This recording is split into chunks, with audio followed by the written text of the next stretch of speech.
47வது சங்கீதம். கோராகின் புத்தகத்தில் உள்ள ராகதலைவனுக்கு ஒப்புவிக்கப்பட்ட அஸ்தீர் என்னும் சங்கீதம். மானானது ஈரோடுகளை வாஞ்சித்து கதறுவது போல தேவனே, என் ஆத்துமா உம்மை வாஞ்சித்து கதறுகிறது. என் ஆத்துமா தேவன் மேல், ஜீவனுள்ள தேவன் மேலேயே தாகமாய் இருக்கிறது.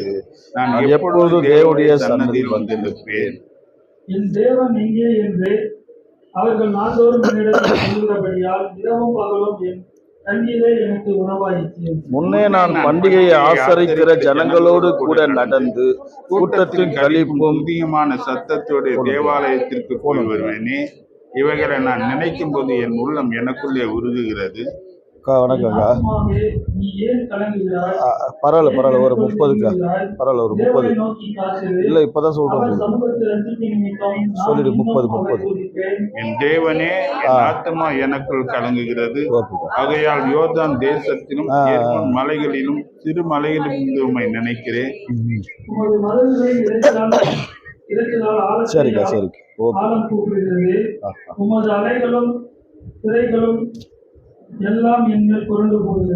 ஆகிலும் கர்த்தர் பகற்காலத்தில் தமது கிருபையை கட்டளையிடுகிறார். ராக்காலத்திலே அவரை பாடும் பாட்டு என் வாயில் இருக்கிறது.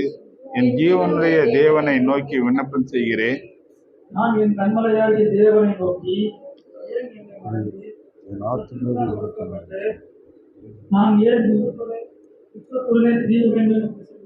உன் தேவன் எங்கே என்று என் சத்துருக்கள் நாள்தோறும் என்னோடு சொல்லி என்னை நிந்திப்பது என் எலும்புகளை உருவ குத்துகிறது போல் இருக்கிறது. என் ஆத்துமாவே, நீ ஏன் கலங்குகிறாய்? ஏன் எனக்குள் இயங்குகிறாய்? தேவனை நோக்கி காத்திரு. என் முகத்திற்கு ரட்சிப்பும் என் தேவனுமாய் இருக்கிறவரை நான் இன்னும் துதிப்பேன். அல்லேலூயா. 1-2 நம்ம சேர்ந்து வாசிப்போம். மானானது நீரோடையை வாஞ்சித்து கதறுவது போல தேவனே, என் ஆத்துமா உம்மை வாஞ்சித்து கதறுகிறது. என் ஆத்துமா தேவன் மேல், ஜீவனுள்ள தேவன் மேலேயே தாகமாக இருக்கிறது. நான் எப்பொழுது தேவனுடைய சன்னதியில் வந்து நிற்பேன்.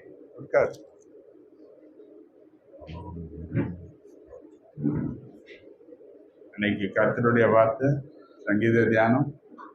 மகன் யாதேஷ் தான் அவர் கொண்டு வந்திருக்கிற வார்த்தைகளை நம்ம உற்சாகமாக கரங்களை தட்டி வரவேற்கிறோம். உற்சாகம்.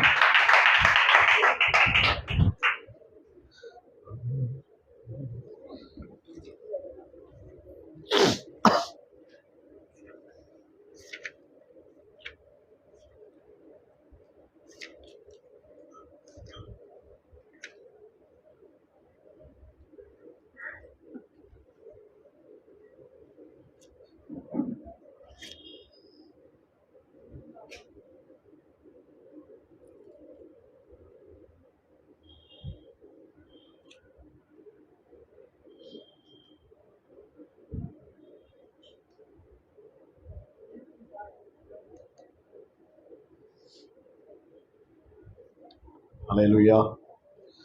மகா இரக்கம், கிருபை, சத்தியம் நல்ல தகப்பனே, உம்மை துதிக்கிறோம், சோத்தரிக்கிறோம், நன்றி செலுத்துகிறோம். ஆண்டவரே, இந்த நன்மையான நாளுக்காக ஸ்தோத்திரம். ஆண்டவரே, இந்த தகப்பனே, இந்த காரியங்கள் எல்லாம் உங்களுடைய கரங்களில் அர்ப்பணிக்கிறோம். தேவன் தாமே தகப்பனே, உங்களுடைய நேர் வெளிப்படும்படி உங்களுடைய கரத்தில் ஒப்பு கொடுக்கிறோம். நலப்படுத்தி ஆசீர்வதியும் இயேசுவின் நேற்று நாமத்தினால் வேண்டிக் கொள்கிறேன் நல்ல பிதாவே, ஆமென். அல்லேலூயா, அல்லேலூயா, அல்லேலூயா.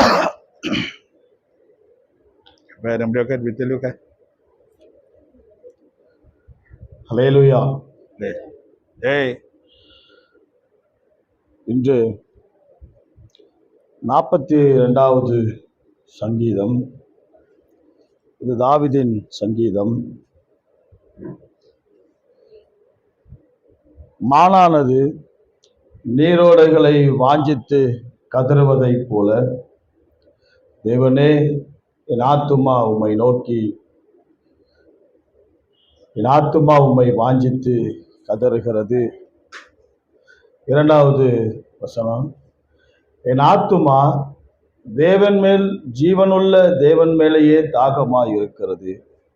நான் எப்பொழுது தேவனுடைய சந்நிதியில் வந்து நிற்பேன்.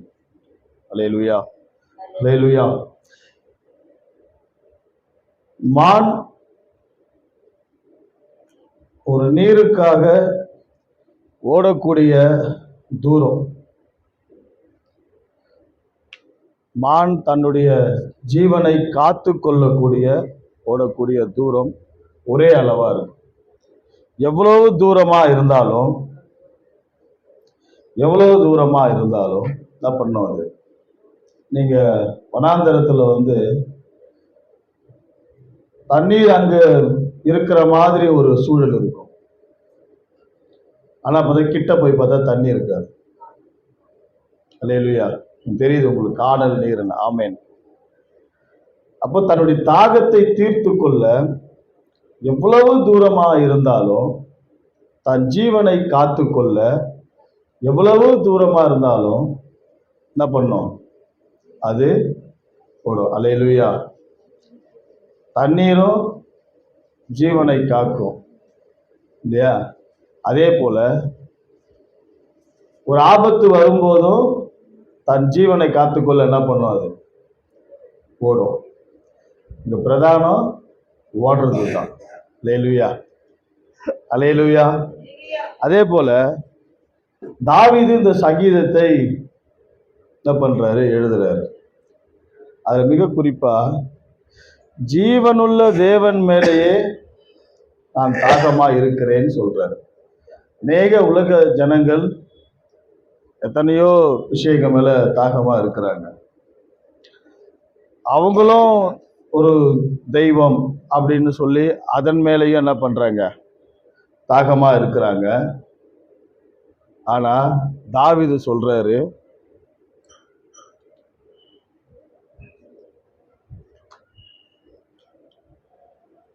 அல்லேலூயா, தாவீது சொல்றாரு, ஜீவனுள்ள தேவன் மேலேயே என்ன பண்றாராம்? அவரு தாகமா இருக்கிறாராம். அப்போ நம்முடைய தேவன் கல்லோ, மண்ணோ, ஊமையோ, முடமோ அப்படி கிடையாது. அவர் ஜீவனுள்ள தேவன். ஆமேன். யோபு சொல்றாரு, என் மீட்பர் உயிரோடு இருக்கிறார் என்று சொல்லுகிறார். ஆமேன். அல்லேலூயா. ஒரு தாகத்தை குறித்து தான் நம்ம என்ன பண்ண போறோம்? இன்னைக்கு தியானிக்க போறோம். ஒரு சிறிய அளவுல தேவன் மேல அவருக்கு ஒரு தாகம் இருக்கிறது.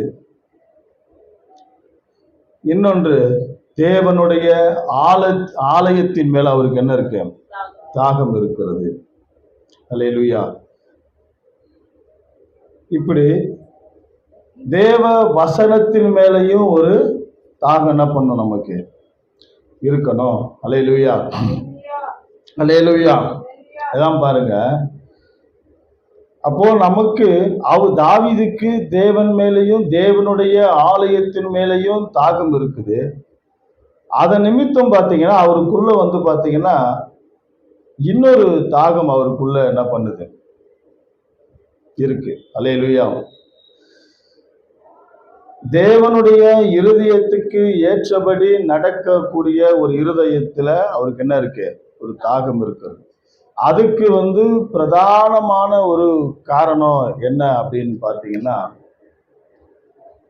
அவர் மேல் இருக்கிற ஒரு அபிஷேகம். அல்லேலூயா. இன்றைக்கு நம்ம இந்த அபிஷேகத்தின் மேல இருக்கிற தாகத்தை தான் நம்ம என்ன பண்ண போறோம்? மெயினா நம்ம தியானிக்க போறோம். அல்லேலூயா. எது முக்கியம்? அபிஷேகத்தின் மேல இருக்கிற தாகம். தாவீதுக்கு அபிஷேகத்தின் மேல ஒரு தாகம் இருக்கிறது. தேவன் தாவீத 3 நிலையான அபிஷேகத்தை என்ன பண்ணாரு? அல்லேலூயா. அபிஷேகித்தார். ஆமென். 3 விதமான அபிஷேகம். முதலாவது அபிஷேகம் தன் சகோதரன் மத்தியில, 2வது அபிஷேகம் யூதர்கள் மத்தியில, 3வது அபிஷேகம் சமஸ்த இஸ்ரவேல் மேல. ஆமென். அல்லேலூயா. இதான் ராஜரீக அபிஷேகம்னு சொல்லுவாங்க. யாரெல்லாம் கேள்விப்பட்டிருக்கீங்க? ராஜரீக அபிஷேகம் 3 நிலையான அபிஷேகம் சொல்லுவாங்க. அல்லேலூயா. ஒரு பாருங்க,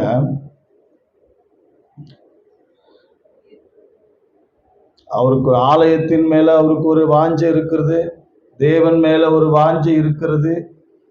இந்த ரெண்டு வாஞ்சையும் மிக முக்கியமா ஒருத்தனுக்கு வேணும் அப்படின்னா அவன் மேல ஒரு அபிஷேகம் நிச்சயமா என்ன பண்ணணும், இருக்கணும். அல்லேலூயா.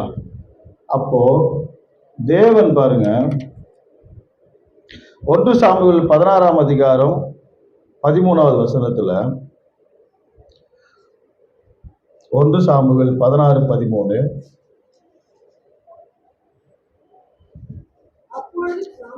அப்பொழுது சாமுவேல் தைலை கொம்பை எடுத்து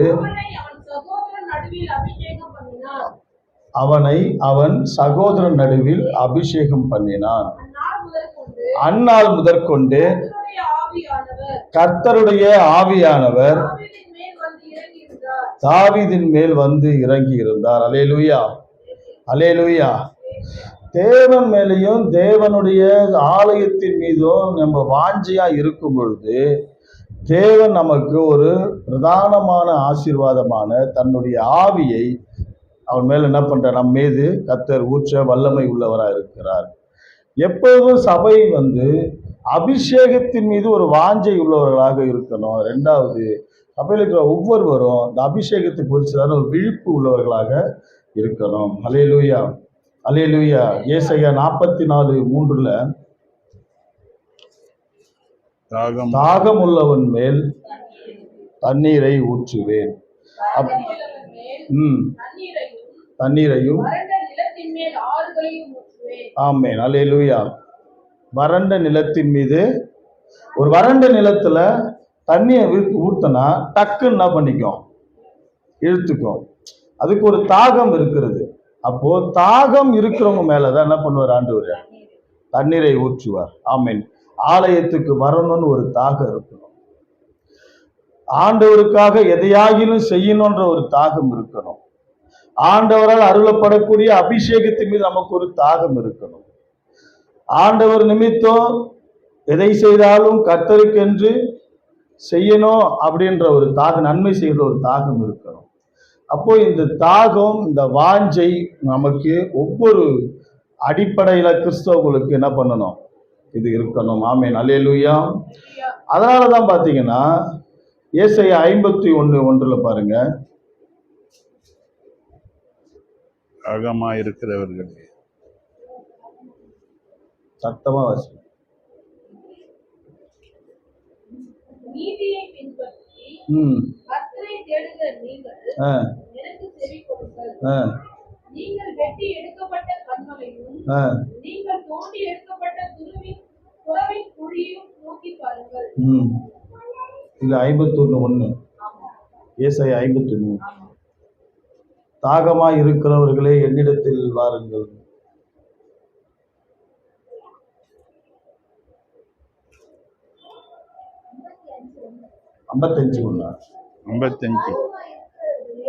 தாகமாய் இருக்கிறவர்களே 55 தானே, நீங்கள் எல்லோரும் தண்ணீர் அண்டைக்கு வாருங்கள்.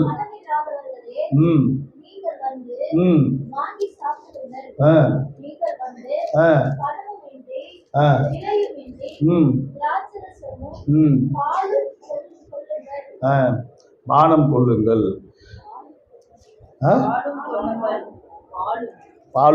பாலும் கொள்ளுங்கள். தாகமா இருக்கிறவர்களே என்னிடத்தில் வாருங்கள். ஒரு தாகம் இருக்கிறவங்கள கர்த்தர் என்ன பண்ணுவார், அபிஷேகிப்பார். தாகம் இருக்கிறவங்கள கர்த்தர் அவரிடத்துல பேசுவார். தாகம் இருக்கிறவங்களை கர்த்தர் எடுத்து பயன்படுத்துவார். தாகம் இருக்கிறவங்கள தேவன் என்ன பண்ணுவார், தொடர்ந்து அவருடைய அபிஷேகத்தினாலோ அவருடைய வார்த்தையினாலோ அவருடைய வல்லமையினாலோ அவருடைய வரங்களினாலோ என்ன பண்ணுவார், எப்பொழுதும் நிறைத்தே வச்சிருப்பார். அப்போ அபிஷேகத்தின் மீது நமக்கு ஒரு தாகம் இருக்குதா அப்படின்னு ஒரு தற்பரிசோதனை நமக்கு தேவை. வரங்களை குறிச்சதான தாகம் நமக்கு இருக்குதா? கர்த்தருக்கு செய்யக்கூடிய ஊழியத்தின் மீது நமக்கு ஒரு தாகம் இருக்கிறதா? ஆலயத்துல நம்ம செய்யக்கூடிய வேலைகள்ல நமக்கு ஒரு தாகம் இருக்கிறதா அப்படின்னு ஒரு கேள்வி நம்ம முன்னாடி என்ன பண்ணுவாரு, பரிசுத்த ஆவியானவர் கொண்டு வந்து நிறுத்துவார். அல்லேலூயா. இப்ப இவைகளுக்கெல்லாம் உங்களுக்கு பிரதானமான நீங்கள் அபிஷேகத்தின் மீது இருக்கிற தாகம் தான் உங்களை எல்லா இடங்களிலும் என்ன பண்ணும், உங்களை கொண்டு போய் நடத்தும். அல்லேலூயா. தாவீது பாருங்க, அதற்கு பிரதானமா தாவீது ஒரு ஆராதனை வீரனா என்ன பண்றாப்புல இருக்கிறார். அல்லேலூயா. தாவீது ஒரு ஆராதனை வீரர். அவர் ஆராதிக்கும் பொழுது, அவர் வாசிக்கும் பொழுது சவுலிடத்தில் இருக்கக்கூடிய அசுத்தாவிகள் என்ன பண்ணுது, அதெல்லாம் நமக்கு நல்லா தானே தெரியுது. அசுத்தாவிகள் நம்மகிட்ட வாசிச்சா அசுத்தாவிக்கு எல்லாம் தெரியுது. ஆனா நாம வாசிச்சு எத்தனை பேருக்கு போகுது? அல்லேலூயா. எல்லாருக்கும் இந்த கேள்வி. அல்லேலூயா. எத்தனை பேரை சுஸ்தமாக்குறோம்? அதுக்கு தான் என்ன பண்றாரு. எத்தனை பேருக்கு போய் ஜெபிக்கிறோம், வியாதியஸ்தர்களுக்கு போய் ஜெபிக்கிறோம். எத்தனை பேர் பிரச்சனையை கேட்டு அவர்களாம் உபவாசம் இருந்து ஜெபிக்கிறோம். அது ஒரு கேள்வி இருக்கும் இல்லையா? தொடர்ச்சியான கேள்வி. இன்னைக்கு ஒரு விஷயம் என்னன்னா, நமக்கு ஒரு தாகம் என்ன பண்ணணும், இருக்கணும். அபிஷேகத்தின் மீது ஒரு தாகம் இருக்கணும். இந்த அபிஷேகம் நமக்குள்ள பெருக பெருக பெருக நாங்கள் யாரும் வான்னு உங்களை கூப்பிட வேண்டியதே கிடையாது. யாரும் உங்களை கொடுன்னு சொல்ல வேண்டியதே கிடையாது. யாரும் உங்களை பார்த்தீங்கன்னா ஊழியம் செய்யின்னு சொல்ல வேண்டியதே கிடையாது. அப்போ நமக்குள்ள இருக்கிற அபிஷேகம் குறைவுபட்டிருக்கலாம். ஆதியில் கொண்டிருந்த அன்பை விட்டா என்று ஒரு பேரில் எனக்கு ஒரு குறைவுண்டு. அன்னைக்கு இருந்த அபிஷேகத்தின் மீது தாகம், அன்னைக்கு இருந்த ஆலயத்தின் மீது இருந்த தாகம், அன்னைக்கு இருந்த ஊழியத்தின் மீது இருந்த தாகம் இன்னைக்கு என்னவா இருக்கிறது? என்னவா இருக்கிறது? அதிகமா இருக்குதா, குறைஞ்சி இருக்குதா அப்படின்ற ஒரு கேள்வி நமக்கு முன்பாக என்ன பண்ணணும், வைத்து கொள்ளணும். அப்போ அபிஷேகத்தை குறிச்சதான ஒரு தாகம் எப்பொழுதும் நமக்கு என்ன பண்ணணும், எங்க போனாலும் என்ன விஷயமா இருந்தாலும் அபிஷேகம் இங்க ரொம்ப முக்கியமானது. அபிஷேகத்தின் நிமித்தம் தான் உங்களுக்கு அடுத்தடுத்து நீங்க என்ன பண்ணலாம். அந்நிய பாஷை வரம் பெற்றவங்க எல்லாரும் இருப்பீங்க. அந்நிய பாஷையில எவ்வளவு நேரம் பேசுவீங்க? ஒரு நாளைக்கு எவ்வளவு நேரம் பேசுவீங்க? ஒரு நாளைக்கு எவ்வளவு நேரம் வேதம் வாசிப்போம்? ஒரு நாள் இப்ப வேதம் வாசிக்க ஒரு தாகம் வேணும். தேவனை பற்றி நம்ம சிந்தித்து கொண்டு இருக்கிறதுக்கு ஒரு தாகம் வேணும். எல்லாத்துக்குமே அடிப்படை என்னன்னா ஒரு தாகம் தான். ஒருத்தரை பார்க்கணும், ஏதோ ஒரு டக்குன்னு ஒரு சில நேரம் வெளியே போவோம் இல்லையா? என்ன பண்ணிடுவோம், ஒரு டூர் பிளான் பண்ணிடுவோம். டூர் பிளான் பண்ணிட்டா என்ன பண்ணோம், எங்கேயே இருக்கும் நம்ம இருதயம், டூர் போகிற இடத்து மேலேயே இருக்கும். சின்ன வயசுல தூக்கமே வராதுல்ல, நைட்டில் அதிலே தான் நம்ம இருதயம் இருந்துக்கினே இருக்கும். அப்போ புதுசா ஒரு இடத்த பார்க்க போறோம், புதுசா ஒரு அனுபவத்தை அனுபவிக்க போறோம். இது நமக்கு ரொம்ப புதுமையா இருக்கும். அங்க போனா நமக்கு ரொம்ப மகிழ்ச்சியா இருக்கும், சந்தோஷமா இருக்கும் அப்படின்னு சொல்லி என்ன பண்ணோம், நமக்கு ஒரு எதிர்பார்ப்பு இருந்துக்கினே இருக்கும் இல்லையா? நமக்குள்ள என்ன பண்ணிக்கினே இருக்கும், ஒரு எதிர்பார்ப்பு இருக்கும், ஒரு ஆசை இருக்கும், ஒரு தாகம் இருக்கும்ல. அது எல்லார் வாழ்க்கையிலும் எல்லாரிடத்திலும் என்ன பண்ணியிருக்கோம். அல்லேலூயா, அல்லேலூயா இல்லையா? இருக்கும் இல்லையா? அப்போ அந்த தாகம் தேவனுடைய ஆலயத்துக்கு வர்றதுலையும், தேவனுடைய காரியத்துல முன்ன நிற்கிறதுலையும், தேவனுக்கு செய்யக்கூடிய ஊழியத்திலையும், தேவன் நமக்கு அளிக்கக்கூடிய பகிர்ந்தளிக்கக்கூடிய வரங்களிலும், தேவனுடைய வார்த்தையிலையும் நமக்கு என்ன இருக்கணும், தாகம் இருக்கணுமா இல்லையா? 9:30 மணி ஆனா டைம் பார்க்குறோம்ல, பார்க்குறோமா இல்லையா? பார்க்குறோமா இல்லையாங்க? ஹலோ, பார்க்குறோமா இல்லையா? தயவு செய்து சொல்கிறேன், எல்லாருமே என்ன பண்ணணும், தற்பரிசோதனை நமக்கு ரொம்ப அவசியம். ஐயா சொன்னார், நீங்கள் எல்லாரும் இனிமேல் ஊழியத்துக்கு போகணும், எல்லாரும் நான் எழுப்ப போகிறேன். அவர் எழுப்பார். அவர் ரொம்ப நாளாக எல்லாரும் எழுப்பின்னு தாங்கிறார். எழுமணும்ல, அது நமக்கு அந்த வாஞ்சை இருக்கணும்ல, இந்த தாகம் நமக்கு இருக்கணும்ல. இந்த தாகம் இருந்தால் தானே பக்கம் பக்கமாக நம்ம வசனம் எழுதுன நாட்கள்லாம் இருக்குது தெரியுமா உங்களுக்கு? குறைந்தபட்சம் 100 வசனங்களை மேற்கொள்ள காட்டுவார். அது ஏன் இப்போ குறைஞ்சிருச்சு? அவர் குறைச்சாரா? நம்ம கிட்ட இருந்த தாகம் குறைஞ்சிருச்சு. ஆமீன், அல்லேலூயா. எங்களுக்கு தெரியும், நீ இப்போ கூட நான் பழைய நோட்டில் எடுத்து பார்த்தேன்னா 7 பக்கம் 8 பக்கம்லாம் இருக்கும் ஒரு செய்தி. ஆனால் இப்போ எடுத்தா 2 பேப்பரில் அடைக்கிடலாம். என்ன காரணம் அதுக்கு? அவர் அடக்கல, நம்மகிட்ட தாகம் என்ன பண்ணிச்சு, குறைஞ்சிருச்சு. அபிஷேகத்துக்காக ஜபிக்கிறது அபிஷேகத்தை ஜபிப்போம்ல, வர அபிஷேகத்தை நம்ம ஜெபிப்போமா மாட்டோமா? எவ்வளோ பேர் கேட்போம்? எவ்வளோ பேர் வாஞ்சியா வருவோம்? எத்தனை பேர் இப்போ நம்ம அவர்கிட்ட போய் கேட்குறோம்? இதை செய்யலாமா, அதை செய்யலாமா, ஏதாவது ஒன்று கேட்டுக்கின்னு இருப்போம்ல. சபைக்கு இதை பண்ணலாமா, அதை பண்ணலாமா கேட்போம்ல. இப்பயே அது கம்மியாயிடுச்சு. எல்லாரும் நம்மளை நாம என்ன பண்ணிக்கணும்? தற்பரிசோதனை செய்யணும். கொடுக்கப்பட்ட வேலையை ஒழுங்கா செய்யணும். செய்யலைன்னா என்ன பண்ணணும்? ஆவியானவர் என்ன பண்ணுவார்? அப்படியே கம்முன்னு அவரை மட்டுப்படுத்தக்கூடாது. ஒரு தாகம் நமக்கு வேணும், ஒரு வாஞ்சை நமக்கு வேணும். எனக்கு தெரிஞ்சு நான் என் வாழ்க்கையில் சொல்கிறேன், நான் இங்கே கேட்ட சத்தியத்தை நான் எங்கேயுமே கேட்டதே கிடையாது. ஒரு வெறுமை நமக்குள்ள வந்துருச்சா இல்லையா? ஒரு வெறுமை என்ன பண்ணிச்சு? அப்படி ஆவிக்குரிய வாழ்க்கையிலையும் நம்ம மாம்சத்துக்குரிய வாழ்க்கையிலும் ஒரு வெறுமை இருந்துட்டே இருக்கு. ஒழுங்கின்மையும் வெறுமையுமாய் இருந்தது அப்படின்னு வசனம் சொல்லுது. ஒழுங்கின்மை வந்துருச்சுன்னா வெறுமை வந்துடும்.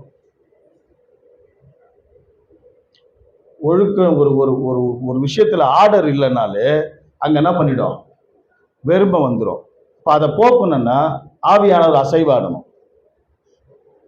ஒழுங்கின்மையும் வெறுமையுமாய் இருந்தது, ஜலத்தின் மீது ஆவியானவர் அசைவாடினார், வெளிச்சம் உண்டாக கடவுதுன்னார். ஒழுங்கின்மை வந்துருச்சு அப்படின்னா என்ன பண்ணிடும்? வாழ்க்கையில ஏன் வெறுமைனா ஒழுங்கின்மை தான். ஒரு ஜெபத்துல ஒழுங்கு இல்லை, வேதம் வாசிக்கிறதுல ஒரு ஒழுங்கு இல்லை, தேவனை குறித்து நம்ம அறிந்து கொள்வதில் ஒழுங்கு இல்லை. வேணும் இல்லையா? எல்லாவற்றிலும் ஒரு ஒழுங்கு வரும்பொழுது அந்த வெறுமை நீங்கும். இந்த வெறுமை நீங்கணும்னா ஒருவேளை நம்மளால அது முடியாம இருக்கலாம், நம்ம வெறுமையை போக்க நம்மளால முடியும். ஆனா பரிசுத்த ஆவியானவரால என்ன பண்ணும்? அது கண்டிப்பா. அல்லேலூயா, அல்லேலூயா, அல்லேலூயா. சங்கீதம் 34:1 பாருங்க. கர்த்தரை நான் எக்காலத்திலும் சோத்தரிப்பேன். அந்த அந்த அவர் துதி எப்பொழுதும் என் வாயில் இருக்கும். அந்த சங்கீதத்தோட தலைப்பு வாசிங்க, சத்தமா வாசிங்க, சத்தமா வாசிங்க.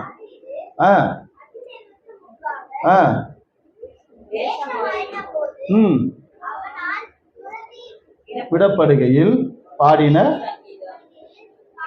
சங்கீதம். அல்லேலூயா. யாரால துரத்தி விடப்படுகையில? துரத்தி விடம்போ ஒரு பெரிய ஒரு நெருக்கம், ஒரு பெரிய பிரச்சனை, ஒரு பெரிய சூழல் மாறி போச்சு. அந்த நேரத்தில் அவர் வாயில் என்ன இருக்குதான்? துதி இருக்குதான். இப்போ தேவனை துதிக்கிறதுல அவர்கிட்ட என்ன இருக்குது? ஒரு வாஞ்சை எப்பொழுதும் இருக்குது.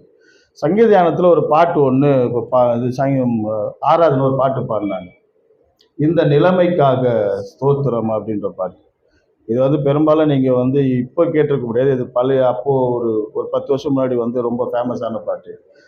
எனக்கு எப்பெல்லாம் ரொம்ப மோசமான சூழல் வருதோ அப்பெல்லாம் என்ன பண்ணுவேன்? இந்த நிலைமைக்காக ஸ்தோத்திரம், என்னை துதிக்க செய்து ஸ்தோத்திரம். இந்த பாட்டை திரும்ப திரும்ப பாடுவேன். ரொம்ப மோசமான சூழலாக இருக்கும். நிச்சயமா எல்லா சூழல்லையும் கர்த்தர் என்ன பண்ணார்? மாற்றி கொடுத்தார். ஆமென், அல்லேலூயா. அந்த பாட்டை பாடும்போது எனக்கு அந்த பழைய தொடர்ந்து அந்த ஞாபகம். இப்போ கூட சமீபத்தில் ஒரு வாரத்துக்கு முன்னாடி கூட ரொம்ப சூழலே கொஞ்சம் வேற மாதிரி இருந்தது. என்ன பண்ண, அந்த பாட்டை திரும்பவும் பாடுவேன். அது வின்சென்ட் பாடின பாட்டுன்னு நினைக்கிறேன். கலாம் அவங்க பெர்கமான்ஸோடைய அண்ணன் பையன் அவங்க பாடின பாட்டு. என்ன ஒரு இன்ட்ரெஸ்ட் பாருங்க. ஒரு பிரச்சனை வருது, ஒரு பயங்கரமான ஒரு சூழல் மாறுது, வேஷம் மாதிரி ஒரு ராஜா ஒரு வேஷம் மாதிரி ஓடுறாராம். எங்க பார்த்தாலும் கொல்லணும் அவரை, எங்க பார்த்தாலும் அவரை காலி பண்ணணுன்ற சூழல் இருக்கும்போது அப்ப அவர் என்ன பண்றாரு? எக்காலத்திலும் கர்த்தரை நான் ஸ்தோத்திரிப்பேன், அவரை துதிக்கும் துதி என் வாயில் என்ன பண்ணுமா? எப்பொழுதும் இருக்குமா. அவருக்குள்ள இருக்கிற ஒரு குவாலிட்டி, அந்த அபிஷேகம் என்ன பண்ணுது பாருங்க. அவரை அந்த அபிஷேகம் தேவன் மேல என்ன பண்ணிக்கினே இருக்குது? ஒரு வாஞ்சையை தூண்டிக்கினே இருக்குது. அல்லேலூயா. தேவன் சொல்ற சங்கீதம் 16:11 பாருங்க.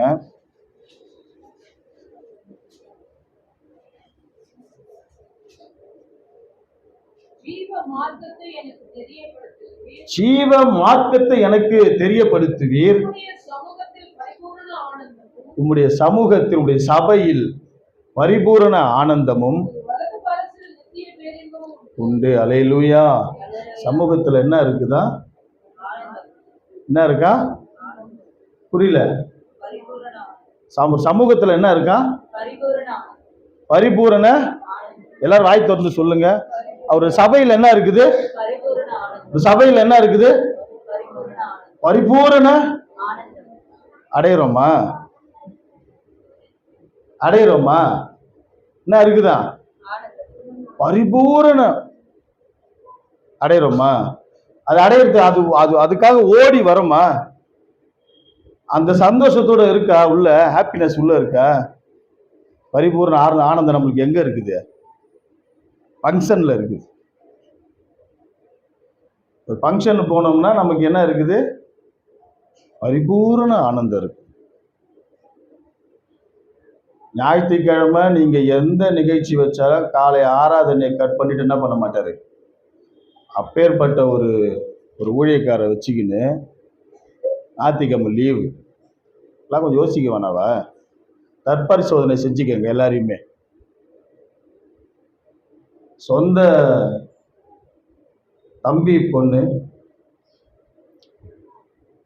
தம்பி பொண்ணு கல்யாணத்து கூட என்ன பண்ணல. இப்படி ஒரு முன்மாதிரி ஆட்களை நீங்க பார்த்துருக்கீங்களா?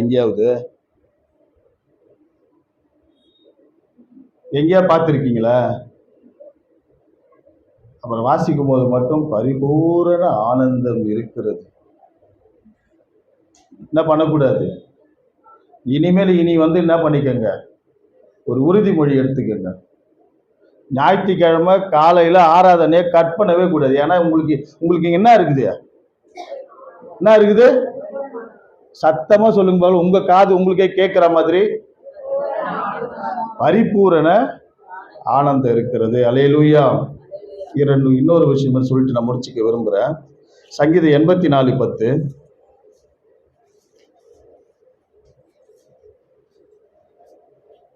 ஆயிரம் நாளை பார்த்து ஒரு நாள் நல்லது.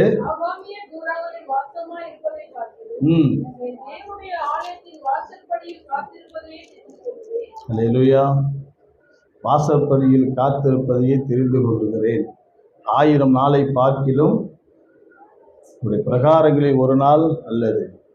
உங்களுக்குள்ள அபிஷேகம் நிறைந்து இருந்ததுன்னா இதெல்லாம் நடக்கும். ஒரு 2வது வசனம், என் ஆத்துமா தேவன் மேல், ஜீவனுள்ள தேவன் மேலேயே தாகமா இருக்கிறது. நான் எப்பொழுது தேவனுடைய சந்நிதியில் வந்து நிற்பேன் அப்படின்னு கேட்கிறான். அல்லேலூயா, அல்லேலூயா, அல்லேலூயா. யோசிச்சு பாருங்களேன். என்ன சொல்றான்? 1000 நாளா இருக்கட்டும், என்ன பண்ணக்கூடாது, எந்த நாளா இருந்தாலும், ஆனால் தேவனுடைய சமூகத்தில் வந்து நிற்கிற இந்த நாள் தான் மிக முக்கியமான நாள்னு சொல்றான். அல்லேலூயா, அல்லேலூயா. ஆகாமிய கூடாரங்கள், எவ்வளோ பெரிய ஃபங்க்ஷனு, எவ்வளோ பெரிய ஆட்கள், எவ்வளோ பெரிய சூழல், என்னவோ பெரிய மரியாதை இருந்தாலும் கூட தேவனுடைய ஆலயத்தின் வாசல் வந்து நிற்கிறதே எனக்கு மகிழ்ச்சியா இருக்குது, சந்தோஷமா இருக்குது அப்படின்னு சொல்றோம். தெக்கி நம்முடைய வாஞ்சை தேவன் மேலும், தேவனுடைய ஆலயத்தின் மீதும், தேவன் நமக்கு அருளுகிற அபிஷேகத்தின் மீதும் நமக்கு என்ன பண்ணணும்? அந்த வாஞ்சை நமக்கு இருக்கணும். அதில் நம்ம குறைவுபட்டவர்களாக இருக்கக்கூடாது. ஒருவேளை குறைவுபட்டு இருக்கலாம், ஆனால் இன்னைக்கு நம்மளை என்ன பண்ணிக்கணும்? நம்ம சுத்திகரித்து கொள்ளணும், திருப்பி கொள்ளணும். ஏன்னா இங்கே தான் உங்களுக்கு என்ன இருக்குது? பரிபூரண ஆனந்தம் இருக்குது. நீங்கள் எப்போ இனிமேல் வரும்பொழுது இந்த பரிபூரண ஆனந்தம் அங்கே இருக்குது, எழுதி இருக்குது அப்படின்னு சொல்லி நீங்கள் வந்தீங்க அப்படின்னா நம்முடைய வாழ்க்கையில் பரிபூரண ஆனந்தம் நிச்சயமாக என்ன கிடைக்கும்? நீங்கள் ஆனந்த கண்ணீர் விடுவீங்க, கஷ்டத்தில் கண்ணீர் விட மாட்டீங்க. எல்லா நிலையிலும் நீங்கள் எடுத்ததெல்லாம் உங்களுக்கு வெற்றி கிடைக்கும். எல்லா நிலையிலும் நீங்கள் ஆசீர்வதிக்கப்படுவீங்க. அப்படி இருக்கிறவனை தான் என்ன பண்ணுறாரு? அவனை கொல்லணும்னு தேடுற சவுல் சொல்றாரு. 1 சாமுவேல் 26:25 சொல்றாரு, நீ ஆசீர்வதிக்கப்பட்டவன், நீ பெரிய காரியங்களை செய்வ, நீ மேன்மேலும் என்ன பண்ணுவ? பலப்படுவ. எதிரி கூட உங்களை என்ன பண்ணுவான்? ஆசீர்வதிப்பா. அல்லேலூயா, அல்லேலூயா, அல்லேலூயா, ஆமென், அல்லேலூயா. 2 சாமுவேல் 6:14 கடைசி வசனம் வாசிக்க பார்ப்போம். அவர் ஏன் ராஜாவா இருந்தாரான்னு தெரிஞ்சிடும். இப்போ 2 சாமுவேல் 6:14. ம் சணல் நூல் ஆ ஏபோத்தை தரித்துக்கொண்டு ஏபோத்தை தரித்து கொண்டு முழு பலத்தோடும் ஆ கர்த்தருக்கு முன்பாக நடனம் பண்ணினான். யாருங்க அவரு? அவர் ராஜா. அவர் என்ன என்ன வஸ்திரம் தரித்து கொண்டாரா? ம் சணல்னா கோணிங்க. சணல்னா என்னன்னு தெரியாதா? கயிறு. அவ்வளோ பெரிய ராஜா அவ்வளோ பெரிய வஸ்திரத்தை கழட்டி போட்டுட்டு கர்த்தருக்கு முன்பாக என்ன பண்ணாராம்? ஏபோத் உடைய அணிந்து கொண்டு, ஏபோத்துனா அது ஒரு பெரிய ட்ரெஸ்ஸு நினச்சிடாதீங்க, கோணி போட்டுக்கு என்ன பண்ணாராம்? யாருக்கு முன்னாடி நடனம் ஆடினாராம்? கர்த்தருக்கு முன்பாக நடனம் ஆனார். அவர் வாஞ்சி எவ்வளோ வாஞ்சியாக இருந்திருக்கும் பாருங்க. தேவன் மேலே அவருக்கு இருக்கிற ஒரு பெரிய ஒரு ஒரு இருக பிடிக்கிற ஒரு ஒரு பெரிய அன்பு அவர்கிட்ட இருந்திருக்கும் இல்லையா? ஒரு ராஜாவாக இருந்தனால தான், ராஜாவாக இருந்தாலும் கூட ஆடு மேய்க்கிறவனை அரசனா மாற்றி, ஆனால் அவன் நிலைமை மற்றவன் கண்ணுக்கு அவர் அரசன், ஆனால் தேவனுக்கு முன்பாக அவர் என்னவாகவே இருந்தார்? ஆடு மேய்க்கிறவனாக தான் இருந்திருக்கிறார். அதனால தான் டக்குன்னு அவரால் அப்படி கைட்டிக்க முடியுது. டக்குன்னு பார்த்தீங்கன்னா அவரால் ராஜாவாக மாற முடியுது. டக்குன்னு திடீர்னு ஓட முடியுது. இதெல்லாம் என்ன காரணம் நீங்கள் நினைக்கிறீங்க? இதுக்கெல்லாம் காரணம் ஒரு குவாலிட்டி என்ன தெரியுமா? அபிஷேகம் தான். நீங்கள் யோசிச்சு பாருங்க, அந்த அபிஷேகம் உங்களுக்குள்ள நீங்கள் இப்போ அன்னைக்கு இருந்த சூழல், அன்னைக்கு இருந்த அபிஷேகம் இன்னைக்கு இருக்கிற அபிஷேகம் இருக்குதா? அந்த அபிஷேகத்தை நீங்கள் என்ன பண்ணணும்? ஆமாம், தேவன் மேலேயும் தேவனுடைய ஆலயத்தின் மேலேயும் தேவன் அருளுகிற அபிஷேகத்தின் மேலேயும் தேவனுடைய வார்த்தையின் மேலேயும் தேவனுக்காக செய்கிற ஊழியத்தின் மேலேயும் தேவனுக்குன்னு வந்து எடுத்து வைக்கிற ஒவ்வொரு காரியத்தின் நன்மைகள் மேலேயும் உங்களுக்கு மிகப்பெரிய ஒரு வாஞ்சை இருக்கணும். அப்படி வாஞ்சை இருப்பீர்களானால் உங்களுக்கு நிச்சயமா பரிபூரண ஆனந்தம் உங்கள் வாழ்க்கையிலும் என் வாழ்க்கையிலும் கிடைக்கும்னு சொல்லி சங்கீதானத்தை கர்த்தர் ஆசீர்வதிப்பார்.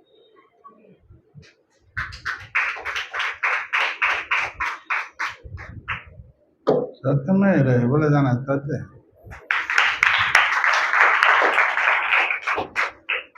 செம்பியா திட்டாருல்ல உங்களை.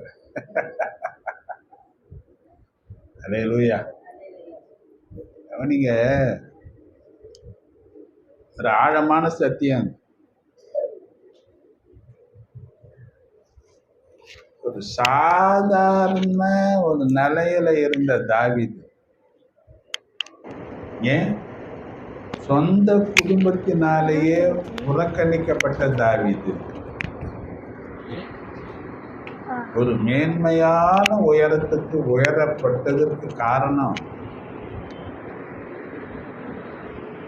தேவன் மேல இருந்த தாகம்.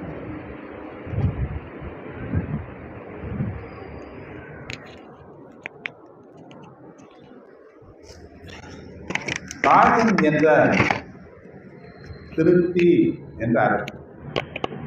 நமக்கு எதுல திருப்தி இருக்கு? சம்பாதிக்க ஓடுறோம், எவ்வளவு பணம் சம்பாதிச்சாலும் அதுல திருப்தி வரதே கிடையாது.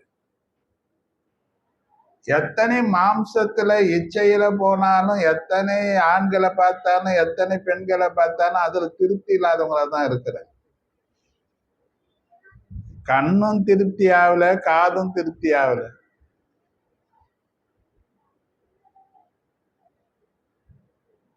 இன்னைக்கு வரையில மனுஷன் தாகமாவே இருக்கிற. இன்னைக்கு வரல தாகமா தான் இருக்க. கவனிச்சு பாருங்க, இந்த தாகம் சில பேருக்கு பாதாளம் வரையில வரும். ஹலோ, எதுவெல்லாம் வரும்? இந்த ஐஸ்வர்யவான கொஞ்சம் நினைச்சு பாரு, இங்க நல்லா குடிச்சு தாகத்தை தீர்த்தான், விதவிதமா குடிச்சான். அவன் மதுபானம் தான் குடிச்சிருப்பான்னு சொல்ல முடியாது. நிறைய குடிச்சிருப்பாரு, நிறைய ஜூஸ் குடிச்சிருப்பாரு, விதவிதமா குடிச்சிருப்பாரு. எங்க? ஆனா இந்த பூமிக்குரிய வாழ்க்கையில தேவனை குறிச்ச ஒரு தாகம் அவனுக்கு இல்லவே இல்லை. விருந்து மேல தாகம் இருந்தது, ஜனம் மேல தாகம் இருந்தது, தன்னுடைய ஆஸ்திகள் மேல தாகம் இருந்தது, எல்லாம் தாகம் தான் இருந்தது. ஆனா ஒரு நாள் மரிச்சான். ஒரு நாள் என்ன பண்ணான்? இப்ப பாதாளத்துல அவனை காட்டுறாங்க. பக்கத்துல பார்த்து சொல்லு, இந்த பூலோகத்துல பிச்சைக்காரனா இருக்கிறவன் கர்த்தருக்கு சித்தமானால் பரலோகத்துல அவன் பணக்காரனா இருக்கிறான். இந்த பூமியில பணக்காரனா இருந்தவன் பாதாளத்துல பிச்சைக்காரனா இருக்கிறான். ஏன்னா தேவன் பேர்ல இந்த பூமியில தாகம் இல்லாதவன் பாதாளத்துல பிச்சைக்காரனா இருந்துதான் ஒரு சொட்டு தண்ணி, ஒரு டிராப் தண்ணி, ஒரு சுண்டவரன் நினைக்கிற தண்ணி எனக்கு லாசரு அஞ்சிய தாகத்தை தீர்க்க சொல்லி கதறக்கூடிய நிலையில மாறி போவான். கதறனா இல்லையா? அவன் ஜெபம் கேட்கப்படுதா? அவன் கதலுக்கு பதில் வந்ததா? இங்க வந்து பிறகு தாகம் வருது அவனுக்கு. எங்க அண்ணன் எல்லாம் எங்க இருக்கிறான்? 5 பேர் எங்க இருக்கிறான்? அந்த தாகம் அது தீர்க்கப்பட்டதா? அப்ப தாகம் எங்கெங்க தீர்த்துக்கணும்? யோவான் 7:37 சொல்லும் போது சொல்றாரு,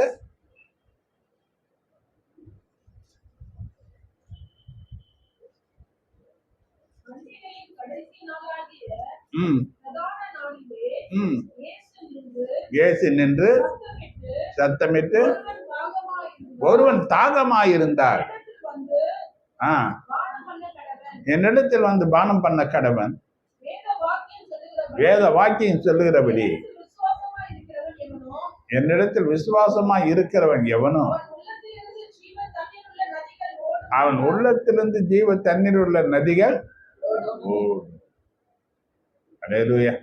இன்னைக்கு நம்ம கிட்ட நதி ஓடுதா? எங்க வரணும் கவனிங்க. இந்த உலக வாழ்க்கையில நம்ம மரிக்கிறதுக்கு முன்னதாக நம்மளுடைய ஆசைகள் எல்லாம் தீர்க்கப்படணும். ஆனாதான் பாட்டு பாடணும். மனம் சுத்தி சுத்தி வருது தானா ஏசு ராஜா. இந்த உலக வாழ்க்கையில யார் உனக்கு திருப்தியா இருக்கணும், யார் மேல ஆசையில இருக்கணும் நீன்னு பார்த்தீங்கன்னா, ஏன்னா அவனை திருப்தி ஆக்கக்கூடியவர் அவர் தான். தாவீதுக்கு நிறைய காரியங்கள் மானானது நீரோடைய வாஞ்சித்து கதறுகிறது போல தேவனே என் ஆத்துவம் மேல ஆகமாயிரு. ஆனா நாம குறை பேசிட்டு இருக்கிறோம். 3 மாடி எப்படி ஆடுறது, நான் எவ்வளவு தூரத்திலிருந்து வர்றேன், எனக்கு எவ்வளவு பிரச்சனை இருக்குது, இதெல்லாம் தாகம் இல்லாதவனுடைய பேச்சு. இதெல்லாம் தாகம் இல்லைன்னா செத்து போயிடுவ. ஆவிக்குரிய வாழ்க்கையில என்ன பண்ணுகிறேன்னு நினைக்கிறேன்? நீ உயிரோடு இருக்கிறேன்னு பெயர் பெற்று செத்தவனா இருக்கிறேன்னு சொன்னாரு. செத்த நிலையில தான் நிறைய சபையில இன்னைக்கு ஜனங்கள் இருக்கிறாங்க. கவனிச்சு பாருங்க. உயிரோடு இருக்கிறவன் எப்படி தெரியும்னா அவனுடைய ஆக்ஷன். தாவீது ஆடினானா இல்லையா? அவன் உயிரோடு இருந்தாயா? செத்தவனால என்ன பண்ண முடியாது? சங்கூதனால ஆட முடியாது. நீ இசைய வாசித்தால என்ன பண்ண முடியாது? என்ன பண்ணாலும் ஆட முடியாது. ஆனா உயிரோடு இருக்கிறவன் ஆடிப்பாரு, பாடிப்பாரு, கொஞ்சம் அடிச்சு பாரு மூலத்தை. கால் தானாவே ஆடும், உக்காந்தாலும் ஆடும், நின்று இருந்தாலும் ஆடும். ஏன்னா அவன் உயிரோடு இருக்கிறான். இப்ப தேவனுடைய சமூகத்துல வருமா? இப்போ செத்தவங்களா வந்து செத்தவங்களா போருமா? உயிரோடு தான் இருக்கிறோமா?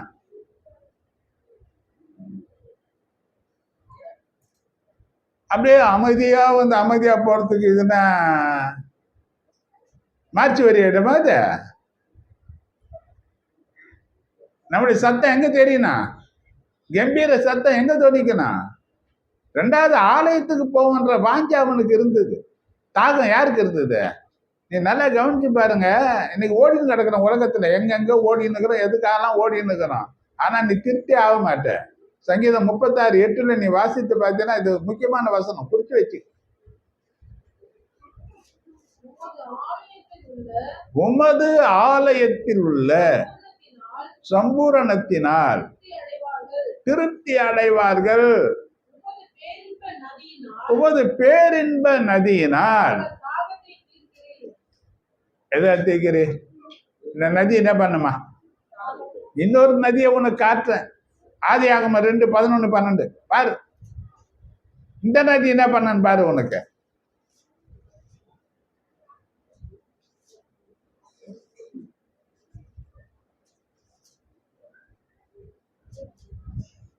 ஆதியாகமம் 2வது அதிகாரம்.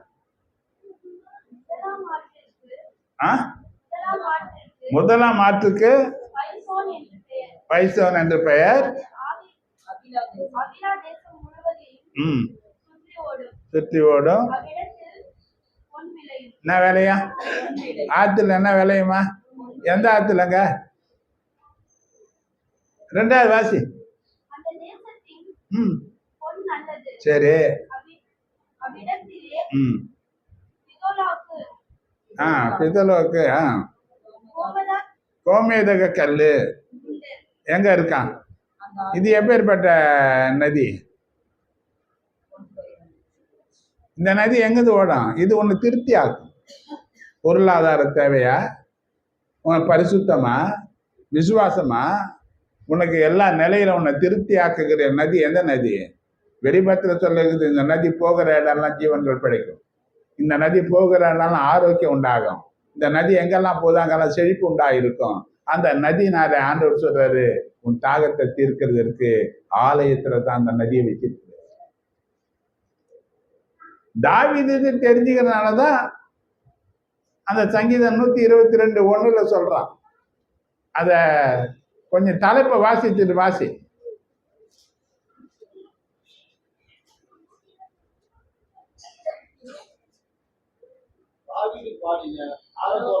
என்ன சங்கீதம்? ஆரோகோண சங்கீதம்னா என்னன்னு தெரியுமா?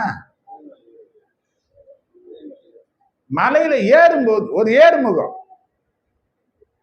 சும்மா சாதாரண ஏறினாவே மூச்சு வாங்கிடும், டயர்ட் ஆயிடும். அந்த டயர்டு தெரியக்கூடாது, கஷ்டம் தெரியக்கூடாதுன்றதுக்காக கும்பலா பாட்டு பாடிக்கினே ஏறுவாங்க. எங்க போனோம்? எருத்துல மலை மேல இருந்தது ஆலயம். எங்க இருந்தது? மலை மேல இருந்தது ஆலயம். இவங்க எங்க ஏறணும்? ஆனா நமக்கு 3 மாடி ஏறதுக்கு மலையை ஏறதை விட கஷ்டமாகுதுன்ற. அவன் எங்க ஏறினான்? ஏறினானா?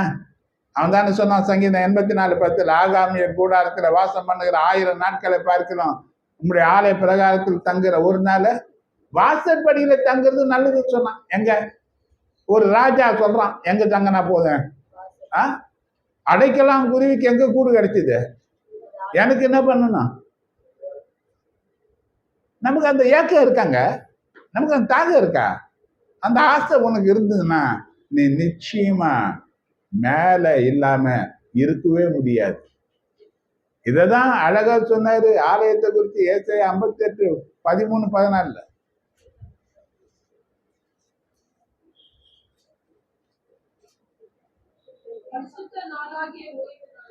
என் பரிசுத்த நாளாகிய ஓய்வு நாளிலே இவங்க நிறைய பேர் என்னதான் பண்ணாங்க?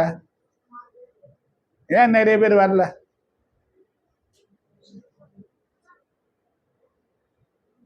சரி வாசி.